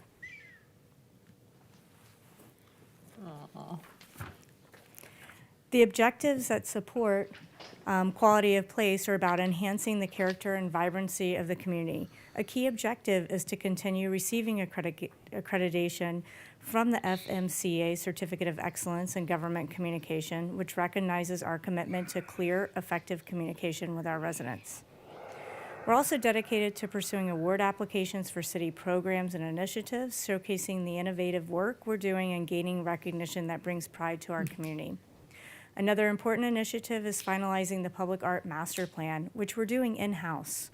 This plan will guide us in developing art opportunities, including public art installation and exhibits that enrich our public spaces and reflect our community's unique identity.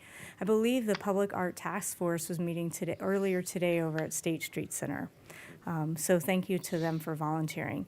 Lastly, we're researching ways to provide historical education opportunities for the community, helping to connect our residents with Oldsmar's rich history and cultural heritage. Our commitment to effective community engagement is reflected in several key initiatives. We're collaborating with stakeholders to communicate city initiatives and capital improvement projects effectively, utilizing engagement platforms to keep residents well-informed and involved. Additionally, we're expanding the city's digital presence by enhancing our use of photography, video, and podcast platforms. These tools help us reach a wider audience and tell Oldsmar's story in a dynamic, engaging way. For efficient governmental operations, we're broadening our marketing outreach to ensure more residents are aware of and engaged with the city's efforts. We're also streamlining employee training on branding policies and procedures to maintain consistency and professionalism in all communications. Some of the highlights in this department include $30,000 for art and public spaces, the maintenance of the Civic Plus website, that's myoldsmars.com, $6,900, and then 8,000 copies of Top of the Bay magazine. It's published 3 times a year. It's $34,000 investment to provide that service. So you can see a slight increase, and mainly due to the capital outlay. The next is administrative services. Cindy Nuno. Thank you. Okay, the Administrative Services Department is really made up of 2 main divisions: Finance, which is which lives in the Water Sewer Fund, and we'll get to that when we get to that fund, and Information Technology. IT, they manage the city's IT network infrastructure. They develop, configure, they manage the security, deploy, and then they purchase all the city's IT equipment citywide. They also manage geographical information systems, and they manage, actually Wes does in the back, ArcGIS Pro, and that's the city's mapping system. She spends a great deal of time verifying GPS data collected by city staff and other consultants. Okay, some of our goals, first and foremost, provide a secure, reliable, and robust IT network. We continuously upgrade the city's infrastructure, and then we maintain a hardware and replacement and upgrade schedule for all the citywide IT equipment, including PCs, servers, laptop, the whole 9 yards. And then again, we continue to provide oversight and end-user support for ArcGIS Pro. We spend a great deal of time on cybersecurity. We are constantly working on increasing these measures and updating our risk mitigation strategies and recovery plans. We're doing a lot to enhance the network backup. We have this hugely popular cybersecurity awareness program that everybody loves. So we're going to continue that. It's actually a state mandate. We have to do that. We're going to working on updating all the IT-related policies and procedures. We've been deploying a lot of smartphones and tablets and other mobile devices to the city employees to support working in remote locations and then in different areas. And then, of course, we monitor the work order status and look for feedback from our users so we can make ourselves better. Some highlights from our budget: we're going to be requesting to promote the IT network infrastructure and security analyst to a cybersecurity manager. Without disclosing too many of the details, we do spend a great deal of time on cybersecurity. I'd love to tell you details, but it's top secret, so we can't. But anyway, most of our resources go to this for IT, hardening the network infrastructure and deploying new services. We're also utilizing a lot of outside consultants to help us implement these new technologies and then make recommendations for system improvements. Within our budget request, we have IT consulting services of about $58,000. There's other IT network services that run in the background. They total about $49,000, and that's a lot of the cybersecurity services we've put into place. And then we provide Office 365 for all the city employees, council members, and then the advisory board members, as per Florida statutes. Total budget will be $1.25 million for the next fiscal year. Okay, and Thank I you. will hand it over to Daniel Simpson. Thank you. Okay, fleet maintenance. The Fleet Maintenance Division exists to ensure the safe and efficient operation of city-owned vehicles and equipment. They offer repair, maintenance, and preventative maintenance and services to keep our fleet in good condition. The fleet also maintains the fuel systems and provides welding and fabrication for other departments.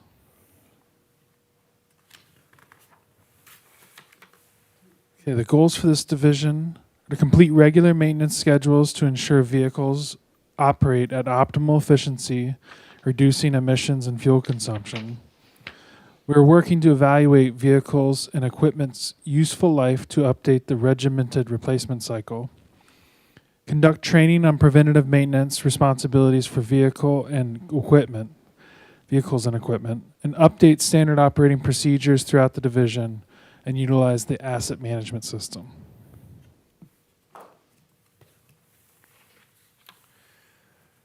This fund, we have several capital items this year, but the cost of vehicle repairs are continuing to increase over time, but those are budgeted within the divisions. But I wanted to note it with this division. Next is Chip with facilities. All right, thank you, Daniel. The Facility Maintenance Division is responsible for providing clean, safe buildings for our staff to work in and the public to visit. They also do various construction and maintenance enhancements and oversee the work of our contractors. Goals for the Facility Maintenance Division include conducting preventative maintenance activities to ensure the longevity of our assets and to ensure the building safety for our staff and the public. We respond to work orders in a timely manner, and as with all of our divisions, we are looking to conduct monthly training for our staff.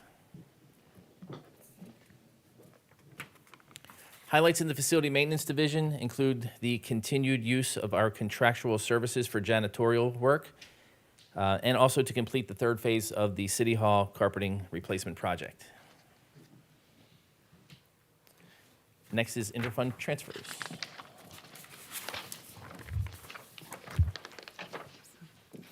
can't say this is the most interesting one, but, okay, so interfund transfers.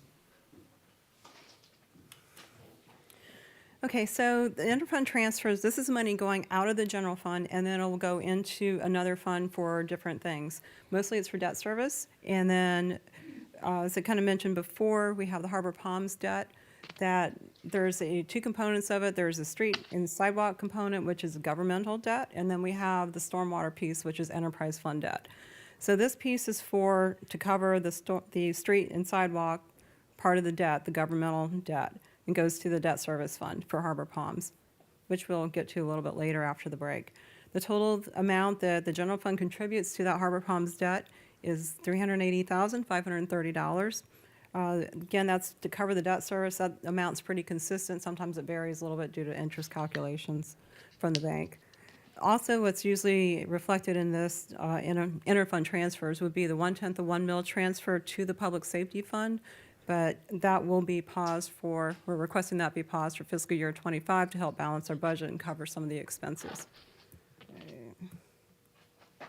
Okay, the last one we have for the general fund is contingency reserve.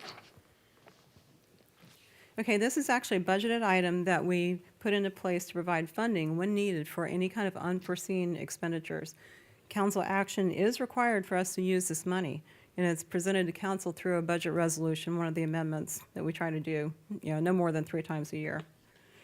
For fiscal year '24, we use contingency so far for emergency repairs at the Fleet Fueling Station, pension contribution rate increases mentioned earlier in the presentation, and additional instructor payments due to our highly successful recreation programs.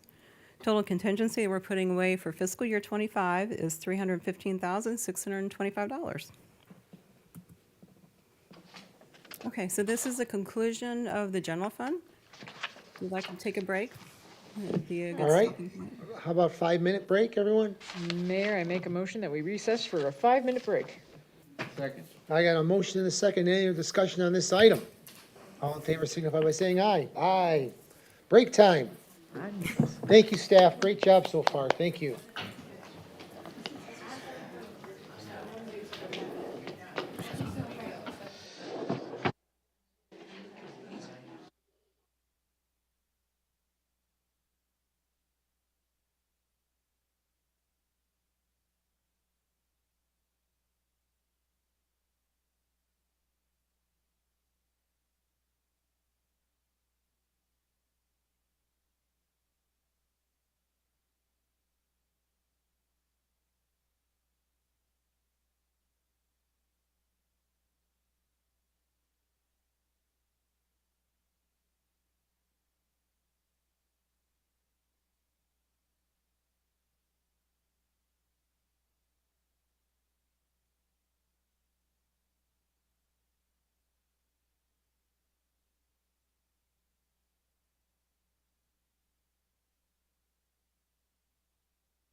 Meeting called back to order. Let's have some fun. This is your idea. There you go. Fund, more fund. More fun.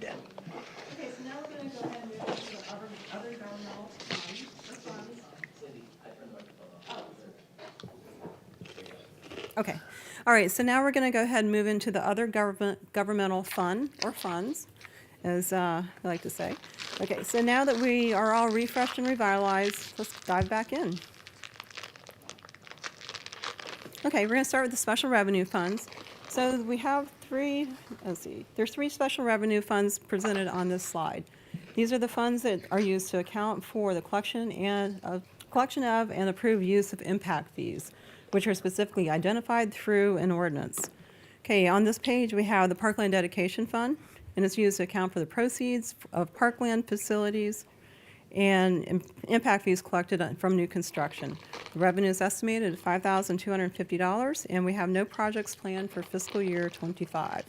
If we were using some of that money, there'd be a transfer out, and then you'd see going into another fund.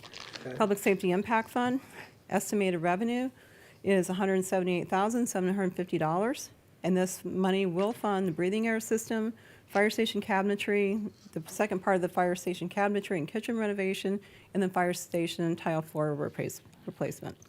Multimodal Impact Fund, this fund accounts for the multimodal impact fees also collected on construction activity. Revenue is estimated at $16,500. We don't have any projects planned for fiscal year '25. We're saving the money for it. Now, this fund, we do collect the fees, and then we submit half of it to the county. We share the money with the county. So the revenue that we have, recorded in the budget or proposed in the budget is the city's share that we get to keep. Okay, so now we're going to move on to the Community Redevelopment Agency. Before we get too much in the numbers, we have some background information that we'd like to share with you.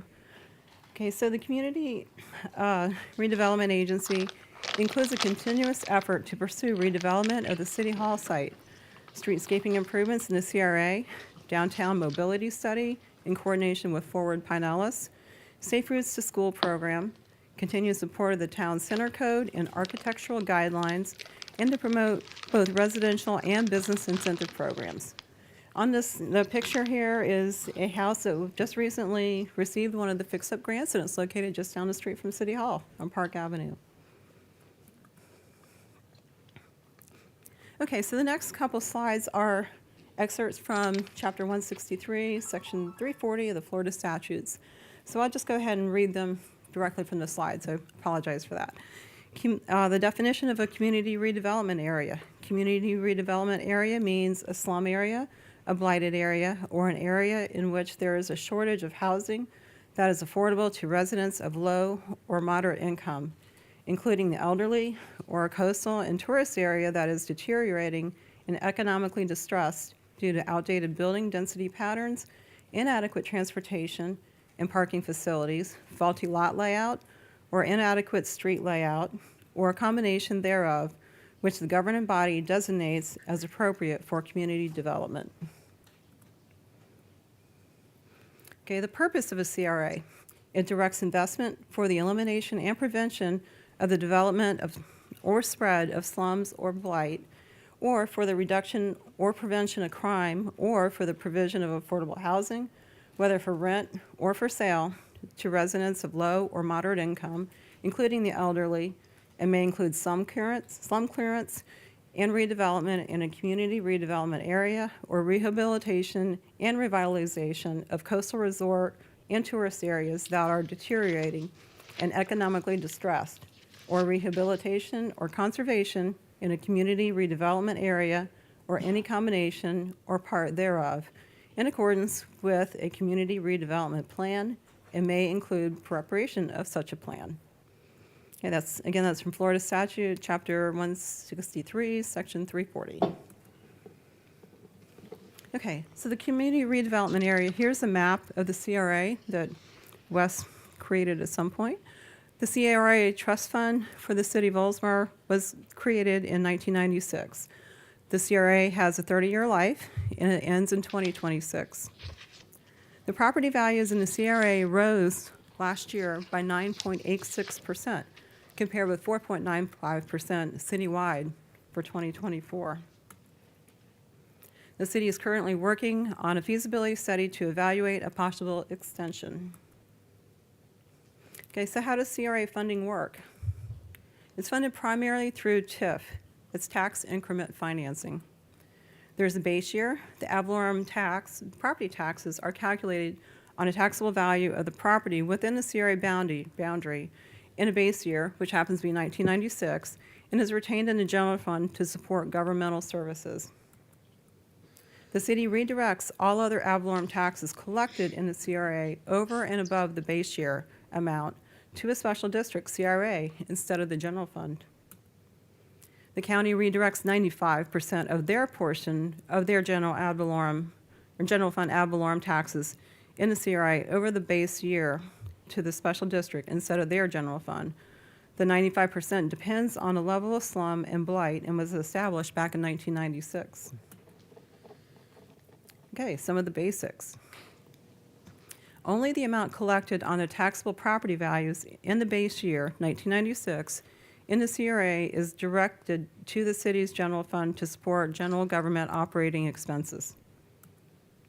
The amount above the base year may not be used to support general government operations not related to planning and carrying out the community redevelopment plan, including fire and EMS, emergency operations, law enforcement, legal services, parks and recreation, planning and permitting, engineering technical services, general maintenance, and administrative services.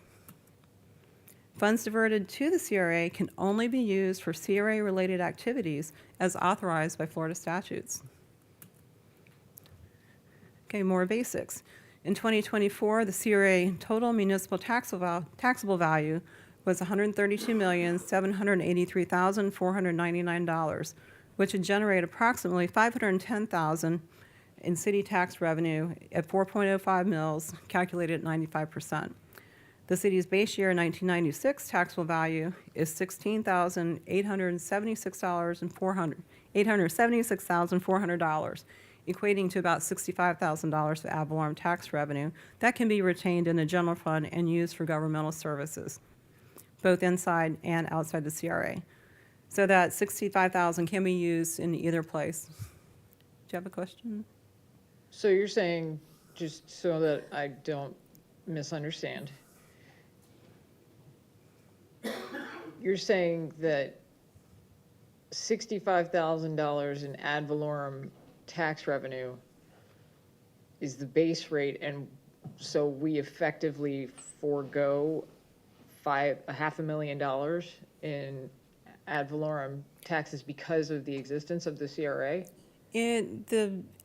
The increment, tax increment financing, that money from the ad valorem taxes collected within the CRA, you know, we keep about $65,000 of it can stay in the general fund, the rest of it has to go to the CRA fund. So $65,000 is that contribution from the CRA toward all those other things you just mentioned, fire, EMS, Yes. the parks, recreation, everything else. Correct. Just that $65,000. So okay, so let me back up. So 2 slides ago, you said the CRA increased in taxable value more than the rest of And 9% for Oldsmar. That's correct. Okay, so the area of the city that is supposed to be blighted and slummed is generating, well, could have generated more ad valorem tax dollars for the services that we all enjoy, but we can't do that because of the CRA constraints, where we have to keep the money for those purposes of, I wrote down some of them, for the provision of affordable housing, whether for rent or for sale, for decreasing crime, for da-da-da-da-da-da-da. And we can only use the money for those purposes. Correct. in the CRA. In the CRA. Yes, it has to be used within the CRA for certain approved purchases or purposes. Okay. The county also does. And that 95%, well, you might answer the question. So in other words, what I'm trying to understand is if we met the statutory requirements in 1996, then the county was matching as set 95%. So if we had like a sliding scale of, let's say, 25% of the area is blighted, that the feasibility study that we're talking about will tell us whether or not it would be a smart financial decision to continue with the CRA. Does that make sense what I'm trying to say? Because if we're matching that amount dollar for dollar, 25% versus 95% is a big difference. That's correct. So the initial feasibility study that was produced by GAI, it went to review by the county, and the county had a number of questions for that. But there's a sliding scale of the county's contribution depending like what level of slum and blight you are. So it starts as low as like a 50% contribution rate. So it's a sliding scale. So at this point in 1996, we were at the top of the scale. So that's why you'll see that you get a 95% rate. We will not be getting a 95% rate going forward if you all decide to renew the CRA. We just don't have the data to present at this time. So we're waiting for the consultants to make corrections to their report based on the county's comments. And then we'll be presenting that to you going forward. Okay, gotcha. Okay. Thank you for this, Cindy. This is helpful. Okay, thank you. Okay, so, yeah, I don't remember where I was, so I'll start over with the You left off slide. at the county also diverts a portion. Okay, so it's at the bottom. Okay, the county also diverts a proportion of their ad valorem taxes collected on the parcels within the CRA over the base year, which the city has budgeted at $531,000. Okay, so as you can see, the chart on the bottom, or the graph on the bottom, see 87% of the total CRA ad valorem taxes collected for the CRA area is diverted to the CRA. 13% of the tax revenue generated by that area can be retained by the city in the general fund and used for general government services. Okay, this is another presentation that'll kind of display or illustrate how this works. For 2024, the property taxes are estimated to be diverted to the CRA. The city portion would be $445,000. The county portion, again, be $531,000. The base year, 1996, the value of the property within the CRA, $16,876,400, which equates to about $65,000 of ad valorem tax. Over the years, the value of the CRA has increased a lot. So you can see the difference between, $65,000 is flat, from the base year, and then the difference, the increment, that's what is retained in the CRA for the taxes. At the completion of the CRA, if it is not extended, the full value of the ad valorem taxes generated by this area will be available for the city to use for general government services going forward.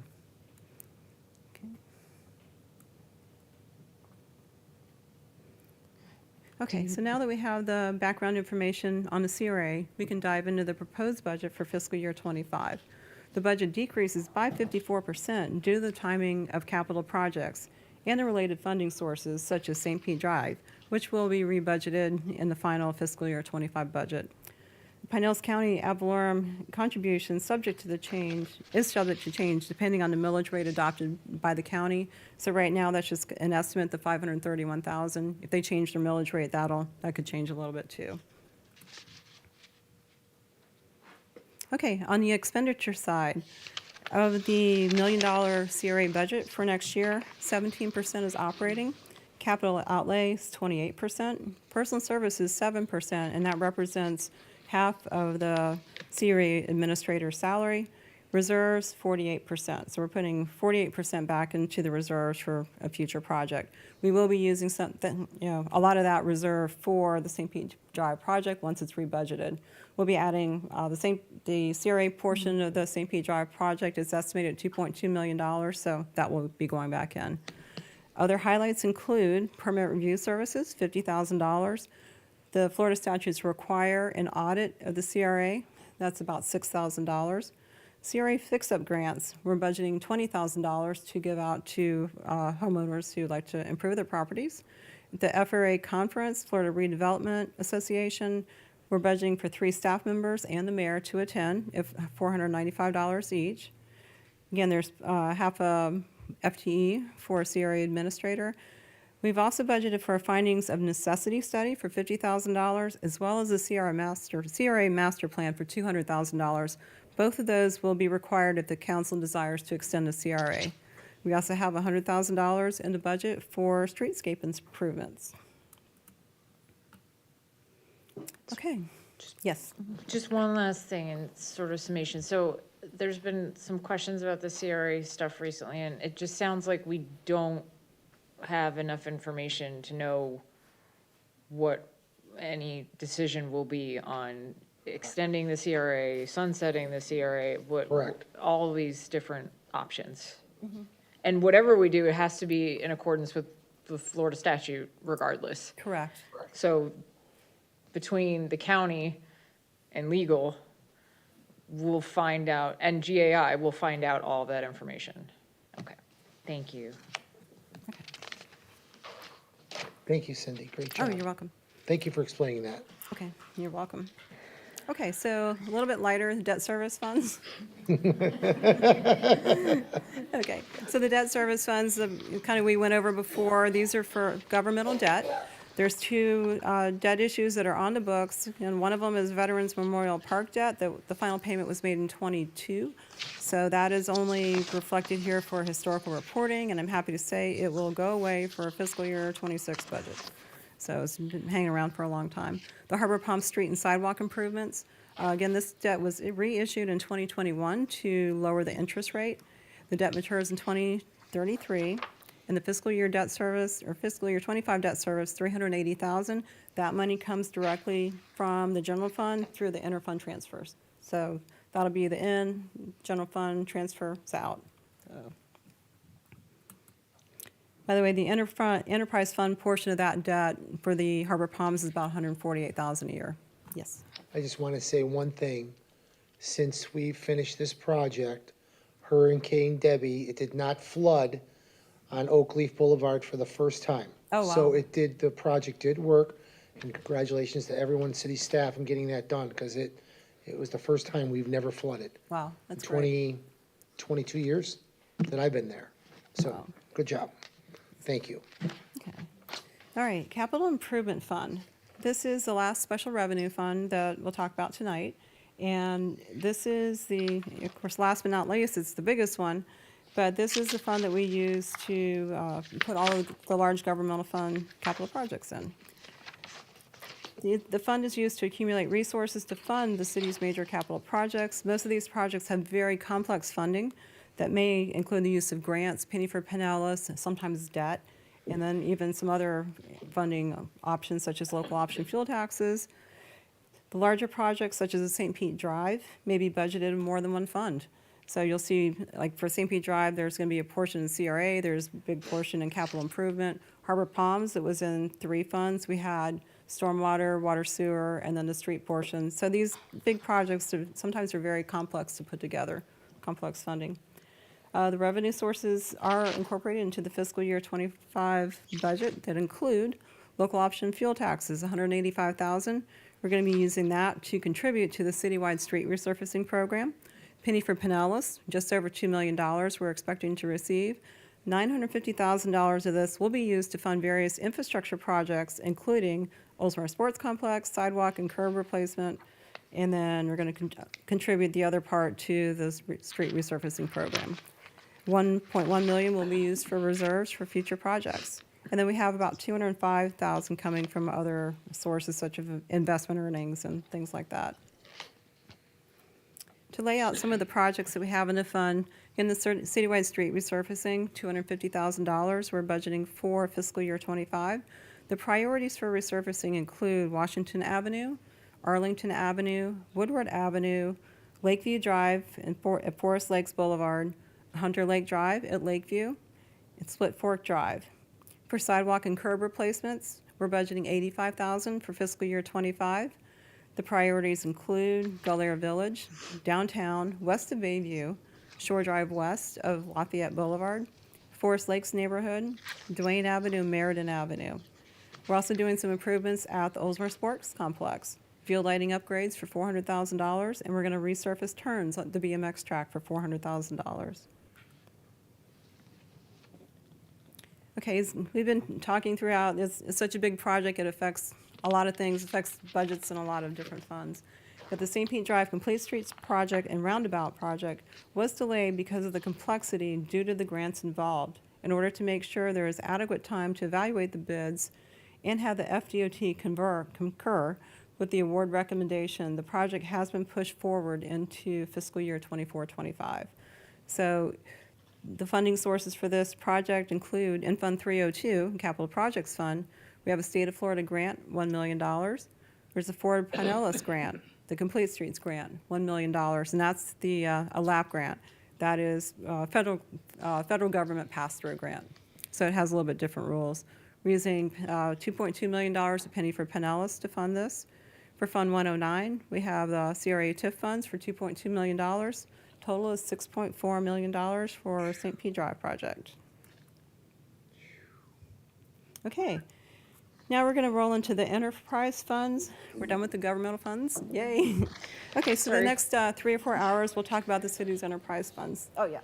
Just a couple, before we leave these funds, I just had a couple more questions. So the Public Safety Impact Fund, I remember when we sort of brought it back in order to reallocate funds. Yes. And we recognized again that ordinance to, I think it was to get the Band-Aid box, wasn't it? Back in. It was mostly, well, that, and then to start saving money for the new ladder truck. Right, and then to start saving money. So we've paused it for 2 years in a row, right? And I Yes. know that we will find funds when we need to find funds to fund Yes. fire. Yes. That's a lot of course. Fs. But what is the intention of continuing to pause it? Like, what's the goal or the plan? I just want to have a little bit better understanding of why we're keeping it paused and when we anticipate unpausing it, or if we might end up in a situation where hopefully we'd get, I don't know, some more random ad valorem dollars to then unpause it and then retroactively recognize those funds. Yeah, we didn't initially go into this budget process expecting to pause it, but when Okay. our ad valorem estimates came back, the lowest in the county, then we had to go Yeah. looking at other options to figure out ways to, to pay for everything. And then we had a couple extra hits, one of them from the pension contribution cost. Yeah, So that was a big hit. So we had all of these things piling, compounding, as well as in addition to the low ad valorem increase. So that's, we kind of looked around for different things we could do, and that was, one of them that, it would require us to push a couple projects out, but, it's just for 1 year. We don't anticipate continuing that. And even if we did, we could retroactively recognize funds for that Yes, we and did that before. reallocate Yes. in a budget revision like we did before. Yep. And I promise I'll try to stop having questions about this either. When will, okay, I know this is very speculative, but I have to ask the question.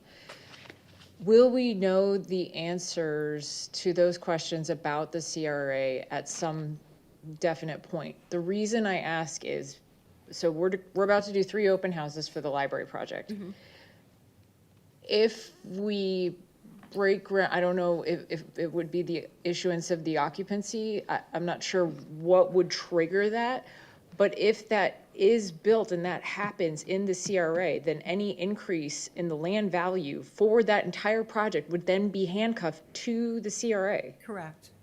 And that's true of the property next door. Correct. So when will we know the answer about maybe, I know I'm asking you guys to speculate, you can just say, we don't know, it's okay, I have to ask the question. We don't know. Okay. So, but what we do know is that the current CRA doesn't sunset until 2026. So we have time. So, yes, so we have some time. Okay. And so, but again, any time that if you purchase land using CRA money, then it will return to the CRA for any of that land. So that would be a portion of the library site property will be returning to the CRA because we expect to close on the property before the sunset of the CRA. Oh, so the proceed sales would also go into the CRA. Correct, so it's While we sell it's it. proceed sales, but it's also any of the Improvement. tax revenue that's created on the city-owned properties would, as you saw the chart, it would be redirected to the CRA fund. So go with me for just a second. So conceivably, the improvements, or maybe just at least the purchase and sale of the library property could result in us not being able to use those funds for things like the firefighter pension, should that come up. That's correct. We are prohibited from using that for supporting general government operating services by Florida statute. Okay. So we might have some hard decisions in the next 3 years. Okay, thank you, guys. I promise that's it for the funds. No. Go ahead. Questions are good. Okay, so again, I'll go back to my attempt at a funny joke. Now that we've made it through the governmental funds, we'll discuss the city's enterprise funds for the next 3 or 4 hours. Great. Oh, man, I just thought of, Hey, I'm an thought accountant, of so. another question, too. Get it out. All right, so, okay, fine. So my last question then would be, the library project, the city hall project, right? They have nothing to do with the CRA. We can redevelop, it's just because of by virtue of where they're located. Correct. So we can develop the property over there, we can develop next to City Hall, it just happens to be where they're located, that it could create a weird financial situation for the city's ad valorem dollars. Correct, city-owned property, we can search for proposals and have developers come into city-owned properties, whether or not those properties are located in the CRA or not. Now, we did have to do additional advertisement for the disposition of land in a CRA that we normally wouldn't necessarily do Just because it's for required. outside of the CRA because it's required specifically by that Florida statute. But we can perform redevelopment activities without having a CRA. So this idea that the downtown, the Oldsmar downtown, the town center project, all that stuff is in no way dependent on the existence or the continuance of the CRA. That's correct. Okay, because I feel like that gets confusing for a lot of our residents sometimes. They see that map and they think that, well, if we don't have the CRA, then we can't do the downtown project or we can't do the library project, and that's not true. That's not true, and then Okay. you still can dedicate funding, just like you do with your other funding to areas for projects. So just like if you wanted to do a sidewalk project, and there's no CRA existing, but it was just along one of those roads that was earmarked, you can certainly use general fund dollars to do that. To do it. Okay. Or projects specifically. Thank you. I appreciate it, you guys. It's just, educational opportunity. Thank you, guys. Okay. Ready? Water sewer. Okay, water sewer fund. Okay, the total budget for the water sewer operating fund is $12,147,460. Of that, 38% is personal services for the employees, 33% is operating, 20% capital, 4% debt service, and then 5% reserves and transfers. Okay, you look at the dollar amounts associated with it. Personal services totals $4.6 million, about an 8% increase. We do have a new position in that fund. Operating is $3.9 million. Capital outlay, $2.4 million. Debt service, $474,000. Reserves and transfers, $675,000.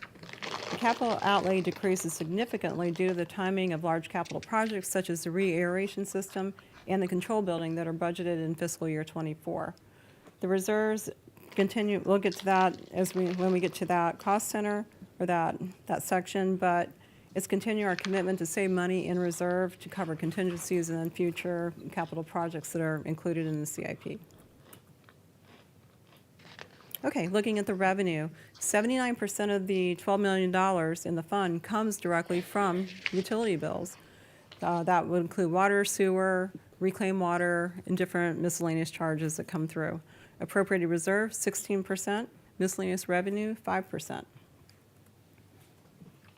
Okay, looking at the dollars, proposed for the charges for services come out to $9.6 million. Miscellaneous revenue, $657,000.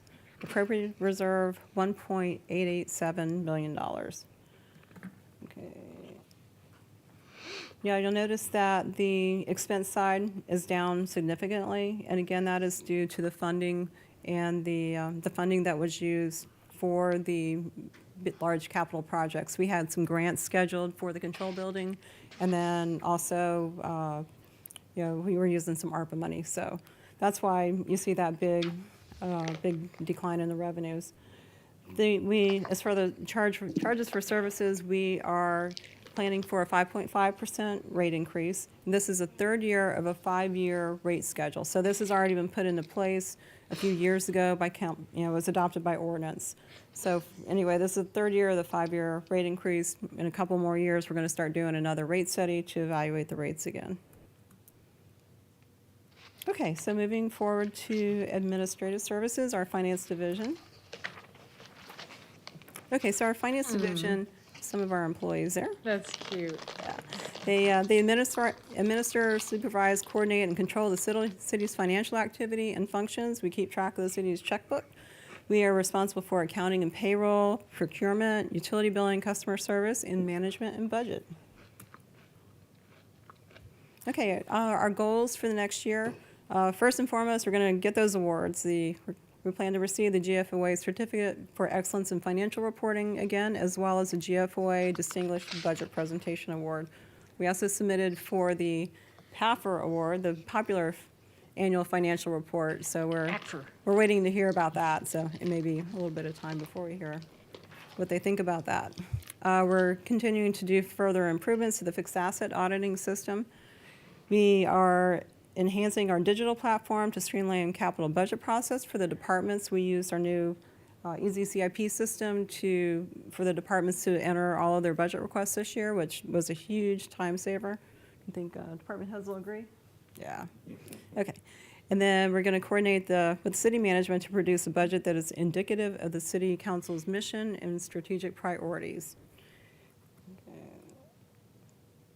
We're also going to provide training to internal customers on our policies and procedures, purchasing card systems, procurement, and payroll, and different things like that, and especially the annual budget process. We're working to automate and improve various contract and vendor management processes for purchasing.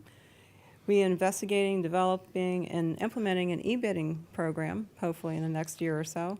And then, of course, maintain a sound financial position for the city. Some of our highlights, we've requested promotion of the Finance Division's Finance Administrator to an Assistant Administrative Services Director. We have funds budgeted for actuarial, auditing, and other professional financial services. We have annual fees for the city's ERP system budgeted at $45,000. Budget ad for the newspaper advertisement, a statutory requirement, and yes, we have to put an ad in the newspaper every year, $4,500. And then we do not have any capital requested this year. We were planning to upgrade or replace our ERP system, but we've been working with the vendor and making pretty good progress on that. So we put that project on hold. Okay, I will turn it over to Daniel Simpson, Public Works Director. Okay. Utilities maintenance. Utilities maintenance division provides mechanical and electrical maintenance for the city's utilities, including lift stations, water treatment plants, and supply wells. They also support other divisions in emergency situations with electromechanical expertise for projects. So the goals for this division are to manage the Gull Air Lift Station Rehabilitation Project, participate in daily inspection of the WRF Control Building Construction Project, continue to provide technical support and data for the WRF Master Plan, inspect all 27 lift stations monthly, and complete annual preventative maintenance, inspection, and infrastructure improvements.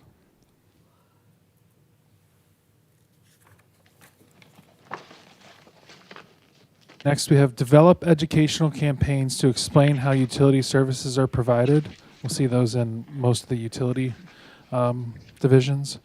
Update standard operating procedures and utilize asset management software.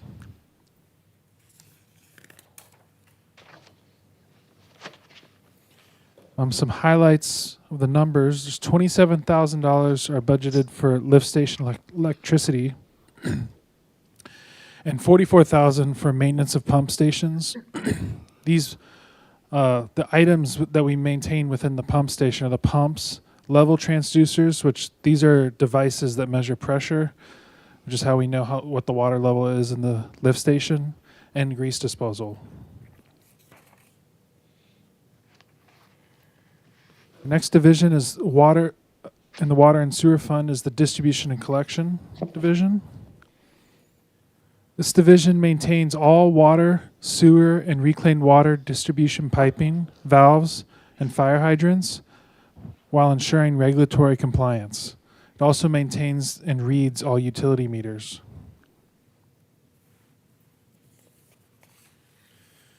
Okay. We have as our goals educational campaigns to the public, communicating effectively with the public, updating standard operating procedures, encouraging progressive licensure, education, and cross-training, utilizing the asset management software. And this division has two regulatory-based goals. One is to inspect 10% of all the meters for cross-connection control monthly, and to complete 10% of the backflow testing monthly. Other goals are to complete the meter replacement project, complete the annual sewer lining maintenance, complete annual preventative maintenance, conduct annual collection system inspections, support and implement infrastructure improvements as planned in the CIP, and to pursue grants. Okay, in this division, we are requesting to add one new full-time position of a capital projects manager. So we've completed, as you know, a master plan for the water system. We're working on completing the master plans for wastewater and stormwater systems. These generate projects. Furthermore, most of our large projects will be financed through complex grants. And here's the thing about grants that you might not pick up on, but state and federal agencies are overwhelmed. So grants don't move unless city people move them. Okay? So we need a person to help move projects along. My goal is to have our funding drive the schedule, not our staffing. And I believe this position is what it will take to get us there.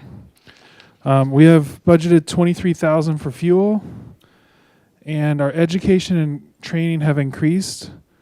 We have staff that is continuing to progress in licensure, and most licenses require continuing education hours. So these expenses are indicative of an increasingly professional staff. All right. Next is the water reclamation facility.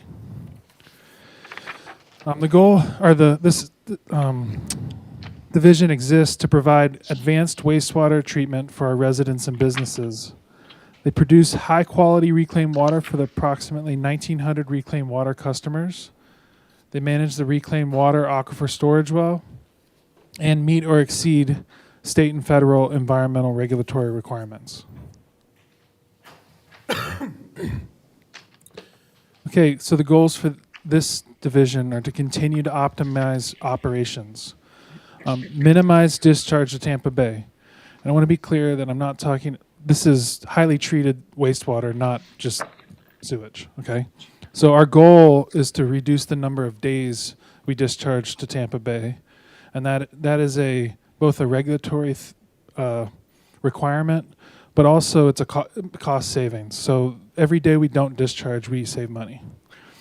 We want to complete the WRF master plan, provide technical support for the construction of the WRF control building, purchase an emergency bypass pump for the main lift station at WRF, and renew the Florida Department of Environmental Protection operating permit, which this is done every 5 years.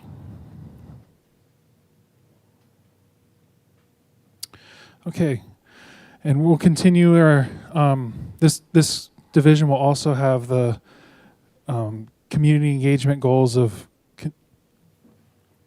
that we have in the other ones. Develop and participate in educational campaigns and communicate effectively with the public, as I was doing before and not right now.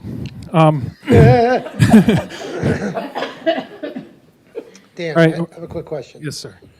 So when you mentioned the water, the wastewater, aren't we using the aquifer system that we? Yes. Okay. So how our operators are managing the distribution of reclaimed, what's going into the tank, and then what's going into the ground. Yeah, because I remember years ago when I went, whatever, Citizens Academy in 2011, you had the aquifer system that we were pumping into the ground. We're still doing that. Yes, and that is how one of the ways we don't have to discharge to Tampa Bay. Okay.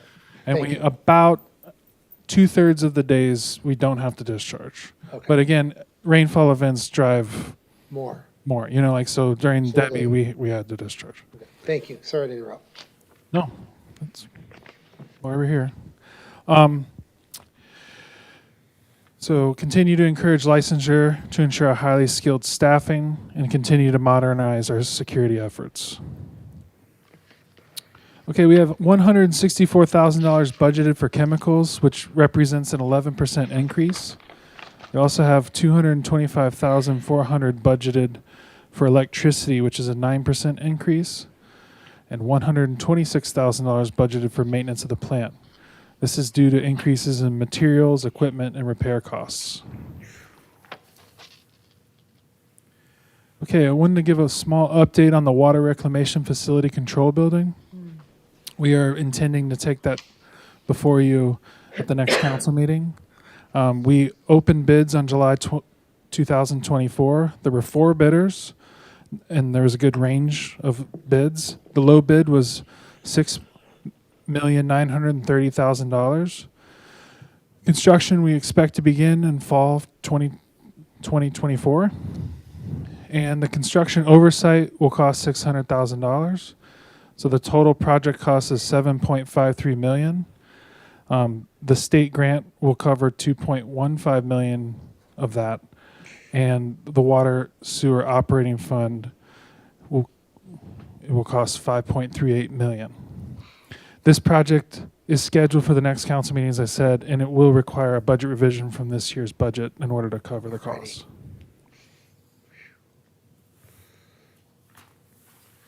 Okay, the reverse osmosis water treatment plant. This division provides high-quality, safe, potable water and reliable fire protection water service to the city while maintaining or exceeding all state, federal agency environmental and drinking water standards.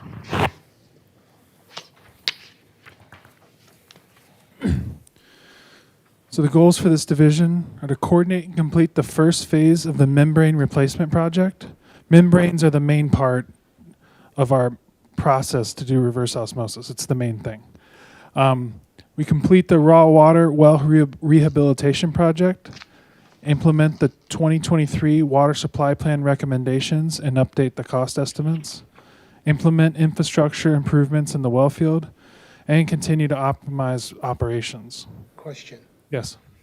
The coordinate of the first phase, are you saying back in 2012, when we opened the water plant, that this is the first time we were doing the membrane replacement?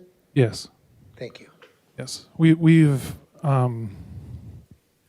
continued to have basically either through our water quality or our good management. I'm not saying it's either. We have been able to extend the life of these membranes. And so we look at them periodically, and we're scheduled to replace it if needed. You know. I'm going with good management. Well, I mean, I don't know. Like, I really don't know. I'm surprised they lasted that long. That's great, what, 12 years, Sure. right? Right, that's what, I think when we did the class, it was like 7 or 8 years. Yeah, they 7 said. is the expected useful So, life. Yeah, so, Yeah. okay, that's why I asked, thank you. And so the way those work is as they degrade, it requires more energy to push water through them. And so that's how we can see it. Okay, we have our 2 community engagement goals in this division also. And another one to highlight is to develop and make publicly available the annual consumer confidence report. This is our annual regulatory report that we complete and post to our website. This is our main tool to be transparent about how excellent our drinking water is. This fund will also pursue grants, update standard operating procedures, encourage progressive licensure, utilize asset management, and continue to modernize security efforts. Okay, we have for electricity budgeted just over $300,000, and chemicals $419,000. Engineering services, we have $160,000. This is for SCADA support, which SCADA stands for Supervisory Control and Data Acquisition. But this is the computer system that our licensed operators use to run our plant. Also, wetlands and hydrogeological monitoring to ensure minimal environmental impacts due to our well field.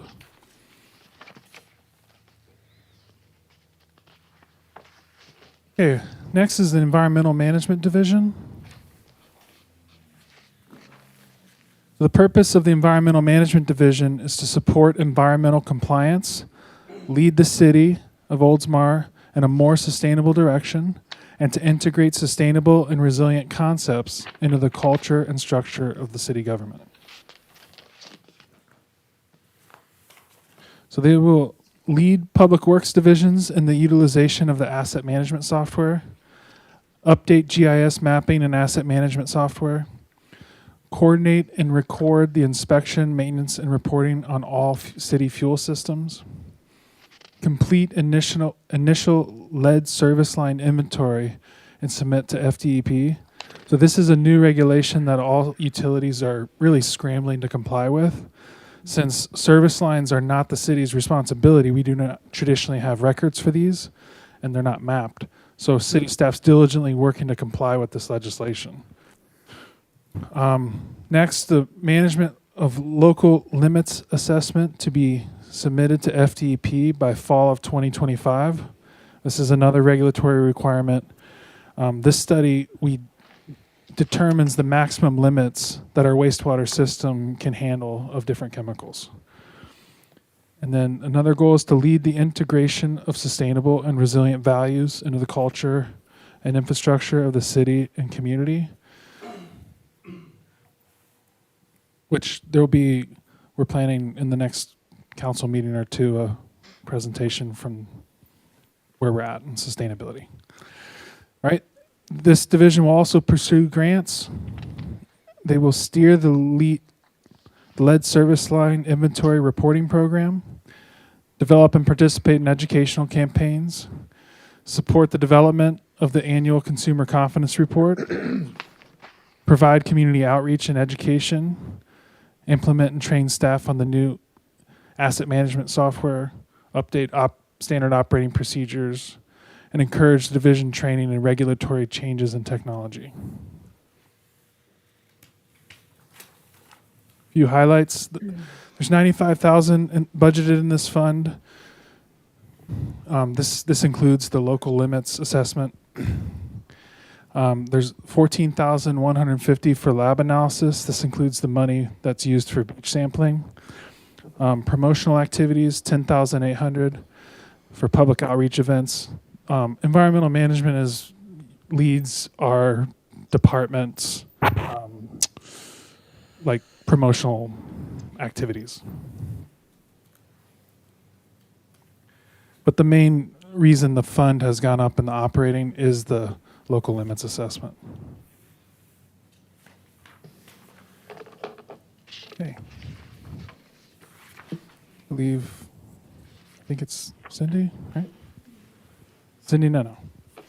Thank you. Thank you, Daniel. Okay, so, well, these are, the next two are divisions within, non-departmental divisions within the water sewer fund. First one is debt service, and that's where, instead of having a separate debt service fund for an enterprise fund, we budget it within the particular fund. So the debt service for this particular debt issue is through Chase Bank, and again, it's for the original construction of the reverse osmosis water treatment plant. It had been refinanced in 2021 to lower the interest rate. It did not, without extending the maturity of the debt. Let's see. Okay, the total debt service for fiscal year '25, it's basically the same every year. It's $474,580. Okay, reserves. As we discussed in the CIP workshop, there's a number of projects recently identified through the water supply plan that are currently unfunded. Although we have a renewal and replacement fund in place that meets the requirements of the master bond resolution, it is not sufficient to properly fund these projects, the upcoming capital projects. To help fund these future projects, we'll be setting aside another $500,000 towards a renewal and replacement fund, as well as $175,000 for contingencies that may arise during the year, such as escalating chemical costs, emergency repairs.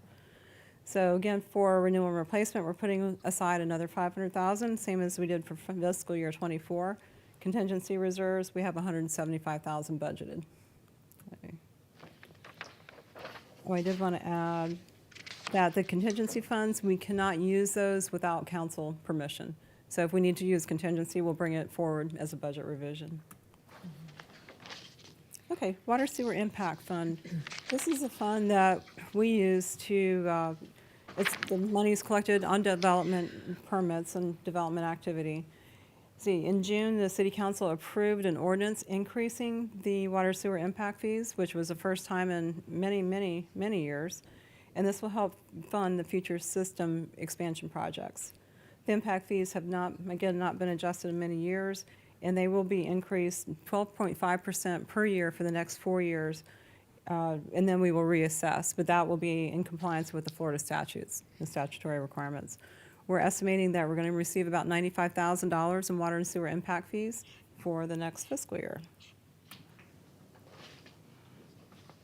Okay, so we can move on to the Stormwater Utility Fund. Good news, this is the second to the last fund.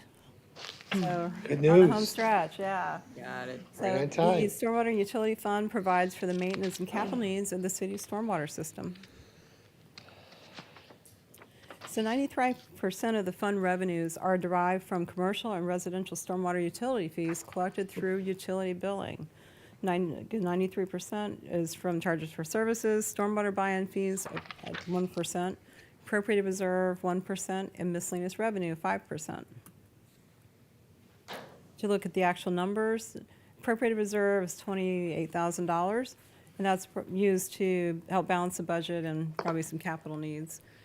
$10,000 for a stormwater buy-in fee, penalties $6,000, stormwater residential $842,000, commercial just over $1 million, investment in earnings $100,000, sale of equipment $10,000, total budget for the stormwater fund just over $2 million.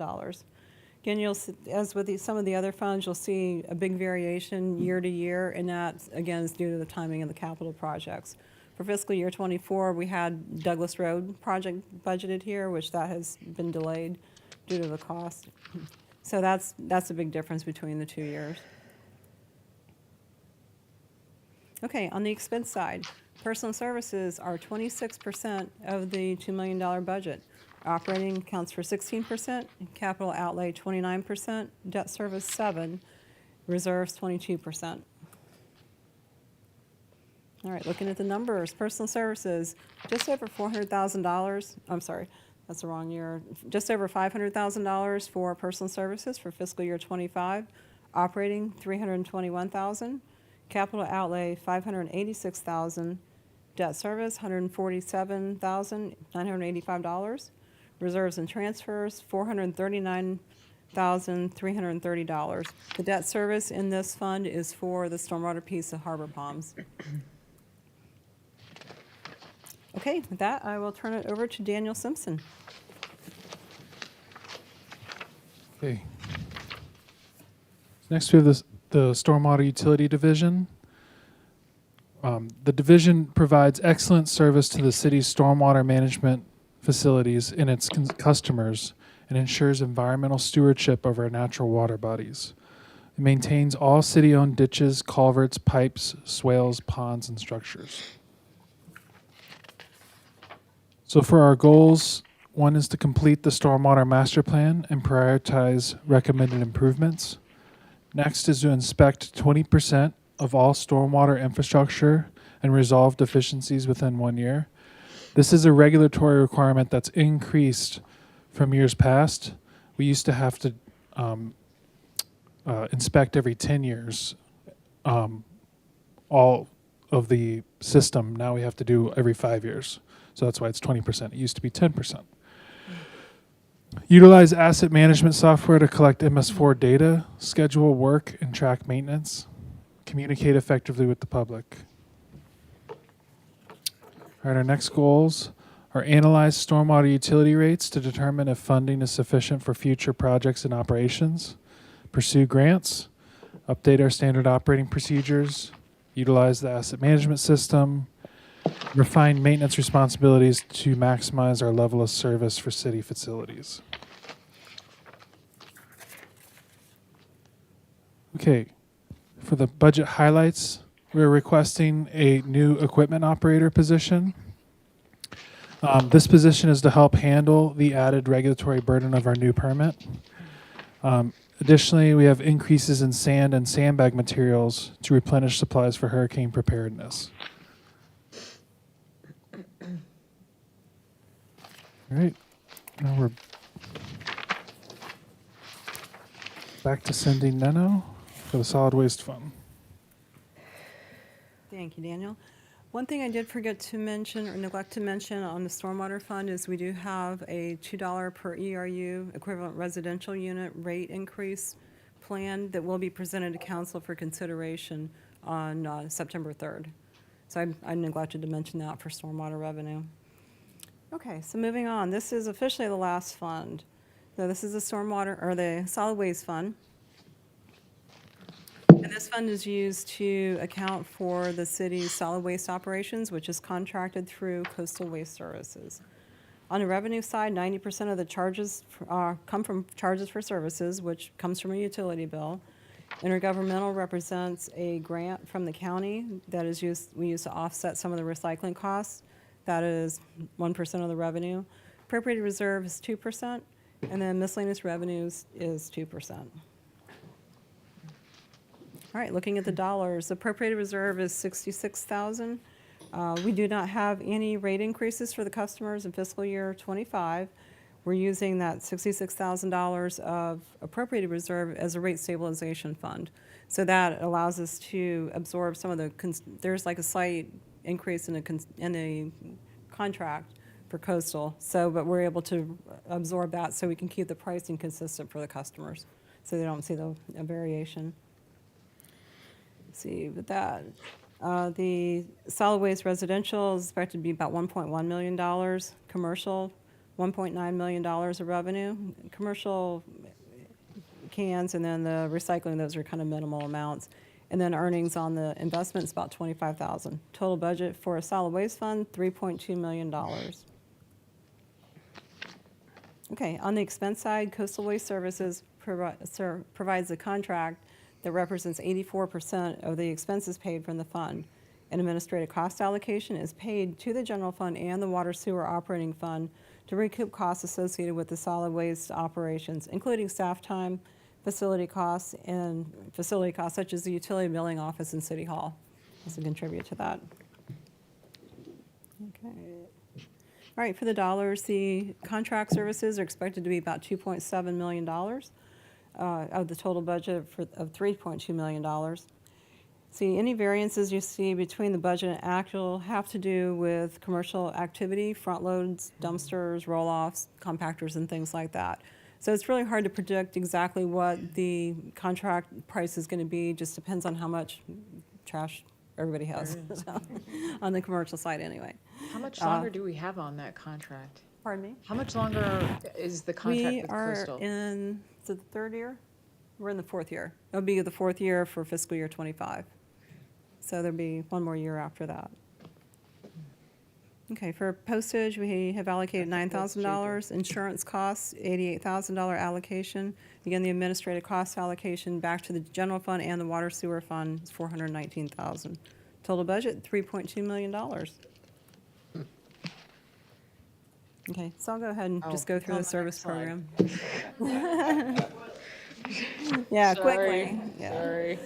So anyway, the solid waste, the service program, they provide the collection, removal, and disposal of all residential, commercial, and municipal garbage, trash. They coordinate single-stream recycling for the city.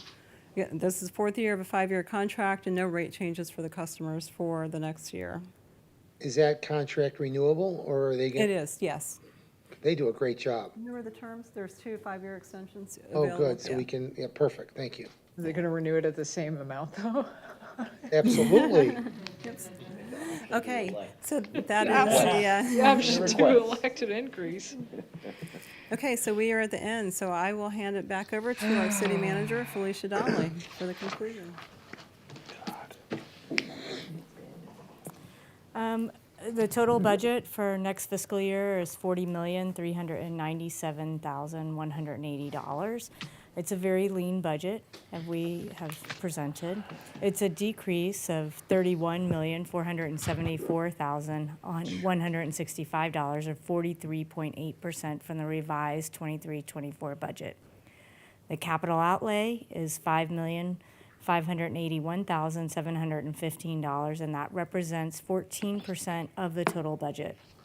A decrease of $28,824,023. The millage rate remains 4.05 for the 17th consecutive year since 2008. We believe this to be a realistic budget which will meet the needs of the city and provide for a responsible financial management. Thank you again to the city staff for spending countless hours on this presentation. It was a true collaborative effort, and I feel like we get better every year. I'm proud of the work that we do to make the budget understandable and more transparent, and apparently that takes about 220 slides. After tonight's work session, we're going to make some changes, including those addressed tonight, such as the rebudgeting of St. Petersburg Drive. The revised budget will be presented to the council for a first public hearing on September 3rd, 2024. The second public hearing and final adoption is tentatively scheduled for September 17th, 2024. So the budget will be implemented October 1st. Thank you so much for all of your time. Thank you very much. Thank you all. Any questions before we adjourn? Thank you. Observations. Yeah, great job for Great city job, staff. everyone. Thank you so very much. Want to hear quick applause? Let's do it. Oh, yeah, absolutely. I just have like general observations. I continue to be amazed by all of you. I keep hearing the word absorb, and we do continue to absorb a lot. You know, it's not the first year that things have gotten more expensive, and I don't think it's going to be the last. And so, you know, I saw at the end of, you know, in the middle of the summary on page 9, Madam City Manager, it says, if inflation levels persist and lead to higher operating costs, or if council decides to significantly alter services, adjustments to the millage rate will be necessary in the future. You know, Nielsen left, right? So that taxable tangible personal property, all that equipment they had, all of that causes a massive 10% decrease for us. So bye-bye TPP money. Then, you know, it's kind of misleading to say, okay, let's raise the millage rate, right? Because we've got Save Our Homes Amendment, so the people who live here, who are paying taxes, on their property, okay, we increase their millage rate, but their increase is capped. So the amount that we increase the millage rate isn't necessarily the additional dollars that we're gonna get in. And so then, okay, well, then who would be paying it then? Well, according to our list on, I can't remember what page it is, the top 1, 2, 3, 5 taxpayers are all businesses that pay about 12.66% of that $7 million. So it's kind of like give take, right? Okay, so we, our residents often say, well, we pay the taxes for these services. Well, they're not the only ones. And the other part that's interesting is, the folks that utilize the services versus the folks that pay for the services. Some of my favorite parts of the budget are always the personnel stuff, because I feel like it gives all of us an insight into what's actually going on behind the magical doors of City Hall or whichever buildings y'all are in. And I see promotions. I see additional certifications.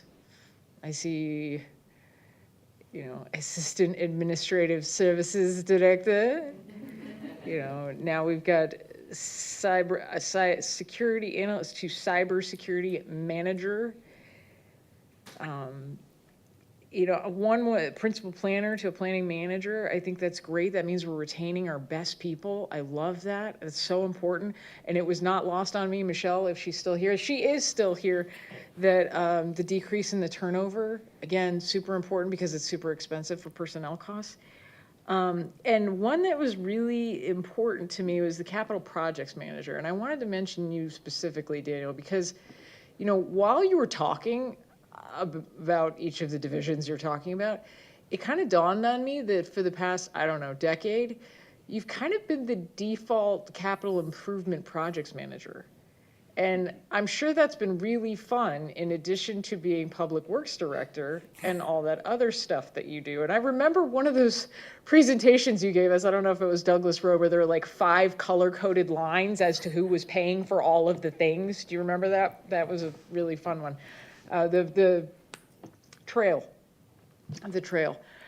And I think that's a really smart move because it continues to preserve your ability to do your job while also allowing somebody else to specialize in that particular area and dealing with all the administrative stuff. And not that you guys are hard to deal with, but it's like a whole other job duty. And I'm glad that that's being recognized. So I even within our policy framework, how close are we coming to sacrificing level of service? It's going to be an interesting question for the future. So many unfunded mandate, you have to do this in water sewer, yuck. Ugh. And I think all of this, including, whether you raise the millage rate or not and who pays what, underscores the importance of getting on top of fees for services and permits and those special assessments, because that's where we can make up some of the gap, right? And we have failed to do that until just this last year, we have finally caught up on some of that stuff. And that's our job. That's on us to continue to stay on top of that so that we don't have to, look at, 2 years ago we collected $29,000, but now because we fixed it, we're going to collect $95,000. That's a huge difference. And that means that we lost out on that money probably for a decade. So great job. I love to see the continued efficiencies. Thank you all for your very hard work. I am so excited that I'm the first person who caught a GASB change to the. Thank you all for your hard work. Thank you all of our department directors, Chip, Tatiana, thank you. Schwabi, love you guys. Andrew, want to say anything? In That I the didn't spirit. Sorry, I can't, I know it's late, right? But I'm not going to not say anything to honor what you guys have done, just in the interest of getting out of here. It's important to me that you hear it from me and understand that. I would just say obviously the 3 hours we've spent here this evening pales into comparison the time you all have put in to get us to this point and to the next 2 meetings where it becomes official. So thank you to all those in the room, and if you please, will extend thank you to all those that helped you do the work that you did to get it here tonight. Anything? I think my colleagues have said it quite well. I don't think anything more needs to be added. All right. You guys did a phenomenal job. Thank you. Thank you so much. Great, I just want to say great job again, city staff, but the best thing about the whole meeting is you gave us a heads up. We're already making a budget revision. Good job. All right, that's it. Thank you all. Meeting adjourned.